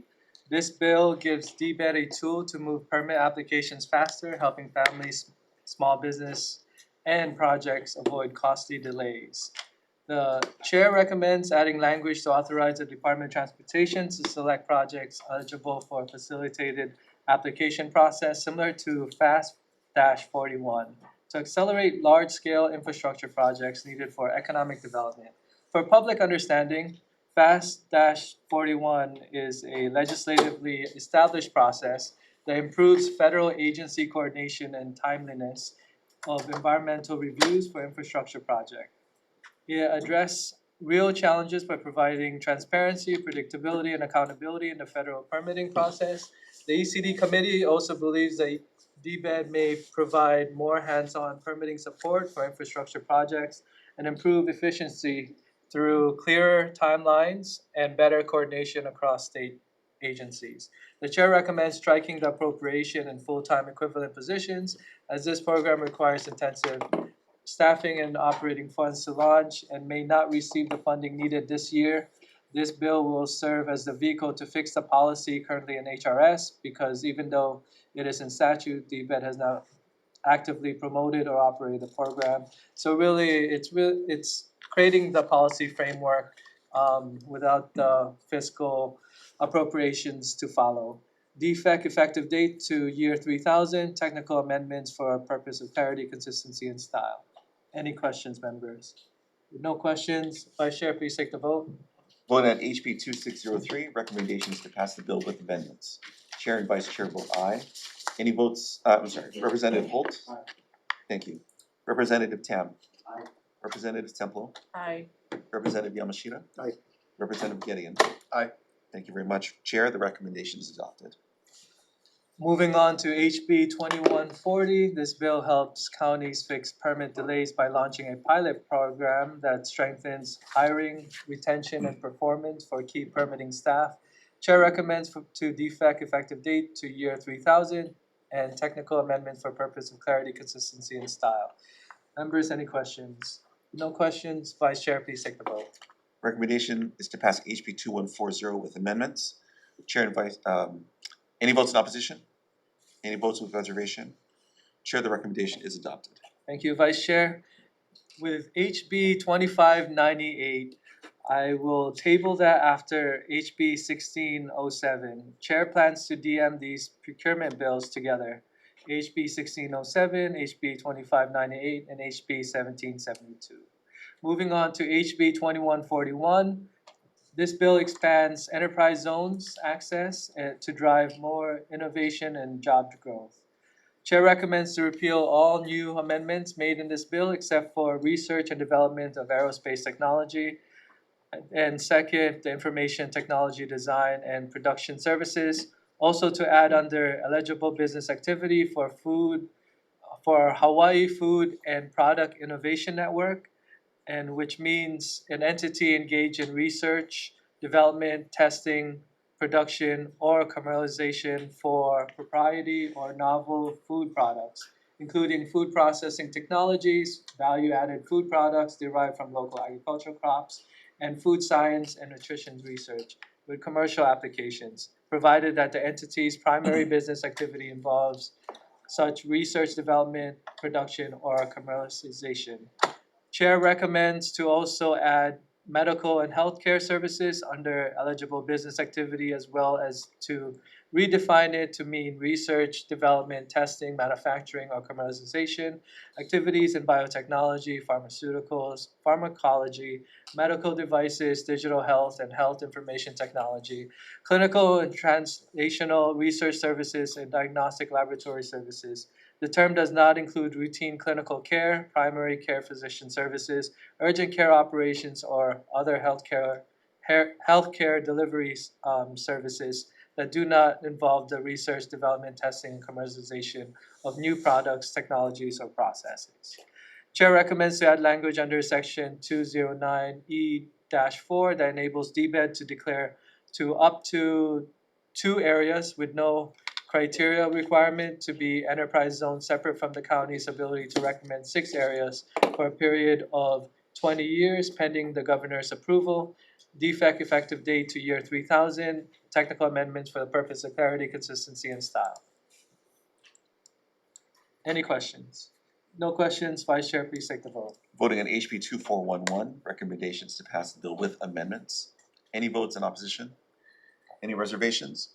Chair, the recommendation is adopted. Thank you, Vice Chair. Moving on to HB 2411. This bill strengthens workforce and economic development by funding employer-led sector partnership. Chair recommends to add $700,000 for the special fund in the standing committee report. Defect effective date to year 3000. Technical amendments for the purpose of clarity, consistency, and style. Members, any questions? With no questions, Vice Chair, please take the vote. Okay. Voting on HB 2138. 2411. 2411, okay, sorry. No worries. Voting on HB 2411, recommendation is to pass the bill with amendments. Yes. Okay. Any votes in opposition? Any votes with reservation? Chair, the recommendation is adopted. Moving on to HB 2138. This bill improves mobility and economic opportunity on Hawaii Island by launching a Hilo Kona transportation pilot. Chair recommends the defect effective date to year 3000, technical amendment for purpose of clarity, consistency, and style. Members, any questions? With no questions, Vice Chair, please take the vote. Okay. HB 2138, recommendation is to pass with amendments. Any votes in opposition? Any votes with reservation? Chair, the recommendation is adopted. Thank you. HB 1843, this bill improves fiscal accountability by requiring tax credits to expire on a set schedule. At this moment, members, any questions? I'll comment after your decision. At this moment, we will defer this bill. We have quite a large amount of opposing testimony, up to hundreds, and this is not time to move it forward. Okay. Thank you very much, Chair. I do understand your decision and I will support that. However, I'd like to make a couple comments on it, and I appreciate you working outside of giving me a little latitude. Deferral is usually a non-debatable motion, but I appreciate you allowing me to. At the end of the day, the purpose of this bill was to give the legislature the opportunity to have a sunset so that there was time for us to review these credits, whether they were getting the outcomes that it was intended to do, whether to repeal, to extend, or to modify. And that was the purpose of it. The bill did squeak by the House last year and was pretty much unanimously pushed out by the Senate, and then this similar bill, and then vetoed by the governor. I think in hindsight, and it's easier to do in hindsight, if this bill did pass, it because it was a 5-year sunset, it may have affected the sixth year in the financial plan, and actually made us in a better position going forward. However, it was vetoed, and then that's why I pushed this bill out as a 4-year sunset so that it would have the same effect. I added another section to have a 7-year thereafter sunset for the purposes of having a periodic review of these credits going forward for the purpose that I stated earlier. And it was from practices from other states that I feel are acting responsibly with taxpayer money and going forward. So the referral is different from the measure we had last year. So my assumption is that it's probably not going to move forward, and so I understand the chair's decision. Thank you. Thank you. Moving on to HB 1611. This bill helps lower everyday living costs by gradually removing the GET on groceries and non-prescription medicine. Chair recommends the defect effective date to year 3000, technical amendment for purpose of clarity, consistency, and style. Members, any questions? No questions. Vice Chair, please take the vote. Voting on HB 1611, recommendations to pass the bill with amendments. Any votes in opposition? Any reservations? Chair, the recommendation is adopted. Thank you. Moving on to HB 2570, this bill creates a legal regulated sports wagering system in Hawaii. Chair recommends naming this measure the Daniel Holt Bill and requiring it that it always be referred to by that name. Defect effective date to year 3000, technical amendments for the purpose of clarity, consistency, and style. Members, any questions? I have a question. Go ahead. Why? Chair's decision. All right, members, with no further question. I'll just make a quick comment. This obviously is a controversial bill moving forward. However, I do believe in the process, and whether I currently do have reservations on how this moves forward, because I believe it is a foot in the door kind of bill. But I do believe that the legislature needs to have discussion on these issues, and the committees judiciary and CPC, their purview should have a opportunity to chime in on this issue. So I will support the chair's decision to move it. Go ahead. I echo the same sentiments by Rep. Yamashita. I do believe in the process. I still have many concerns about this measure, so I'll be voting with reservations. Chair, I will be voting in opposition. Any other members? Chair, I will be also voting in opposition. Same. All right, Chair recommends to move this forward. Comment. Just wanna say I appreciate you moving the bill forward and all the work you've done. And it was not my idea, I was not consulted, and just wanna put that on the record.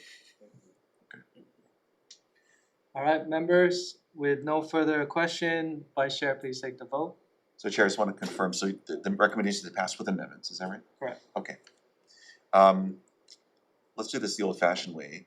Chair is voting aye, Vice Chair is voting no. Representative Holt? Aye. Okay. Representative Tam? Reservations. Thank you. Representative Temple is a no. No. Representative Yamashita is a WR? Aye. Thank you. Representative Gideon? Based off of overwhelming opposition, I vote no. Okay. So Chair, recommendation is adopted. Aye. Oh, I'm sorry. Straight up. Straight up. Okay. Very good. Thank you. Thank you, Vice Chair. Moving on to the next bill, HB 1945. This bill allows regulated cruise ship gaming, and at this time, Chair recommends to defer this bill. Looking over the testimony and the opposing sides, we will defer this bill at this time. Members, any questions? With no questions, we are gonna move on to HB 1458. This bill ensures major social media companies to pay state corporate income tax on Hawaii-linked advertising revenue. Chair recommends the appropriation need to be amended to reflect only the second year of the biennium. We're gonna also defect effective date to year 3000, technical amendments for the purpose of clarity, consistency, and style. Any questions, members? No questions, Vice Chair, please take the vote. Thank you. Voting on HB 1458. Chair's recommendation is to pass with amendments. Any votes in opposition? Any reservations? Chair, the recommendation is adopted. Thank you. We have 3 bills left, and these are the procurement bills. We're gonna start off with HB 1607. This bill keeps more public dollars in Hawaii by giving qualified local businesses a fair bidding preference. Chair recommends to insert language from HB 1772 to HB 1607 that establishes the Small Business Procurement Program and the Small Business Procurement Coordinator position permanently in the State Procurement Office. Repeals the State Business Assistance Initiative established in Act 168, Session Laws of Hawaii 2022, appropriates funds. Chair recommends to amend the language of HB 1607 that the local preference apply only to sections 103D-302 competitive sealed bidding and 103D-303 competitive sealed proposals, and not apply to section 103D-305 small purchases. Chair recommends to also establish the local preference eligibility shall include headquartered in Hawaii and 51% of employees domiciled in Hawaii, including but not limited to the Small Business Procurement Program, may establish further rules and policies. Chair recommends to remove the tiered language for local preference and implement a 5% flat rate offset. Chair recommends effective in 2029. The Small Business Procurement Program shall establish the rules and policies regarding a commitment from the vendor to contribute 0.02% of their state contract awards to a tax-deductible nonprofit organizations or programs. Establish a special fund for this commitment effective in 2029. Defect effective date to year 3000, technical amendments for the purpose of clarity, consistency, and style. Members, just want to state that what we're trying to do here is merge all three of the bills by establishing the policies of the small business procurement program. We're also creating a local preference and not a tiered benefit, but a flat rate of 5%. We're also requiring some criteria for that local preference to be in place. And on top of that, we're allowing the small business procurement program to really give an incentive of why they should choose local preference because of this commitment to contribute to nonprofit organizations. And one last so that's the gist of what we're trying to do with HB 1607. Members, any questions? With no questions, Vice Chair, please take the vote. Thank you. Voting on HB 1607, recommendation to pass with amendments. Any votes in opposition? Any votes with reservation? Chair, the recommendation is adopted. Thank you. With HB 2598 and HB 772, Chair recommends to defer those procurement bills since the contents are now in HB 1607. With all the bills being heard, this hearing is now adjourned.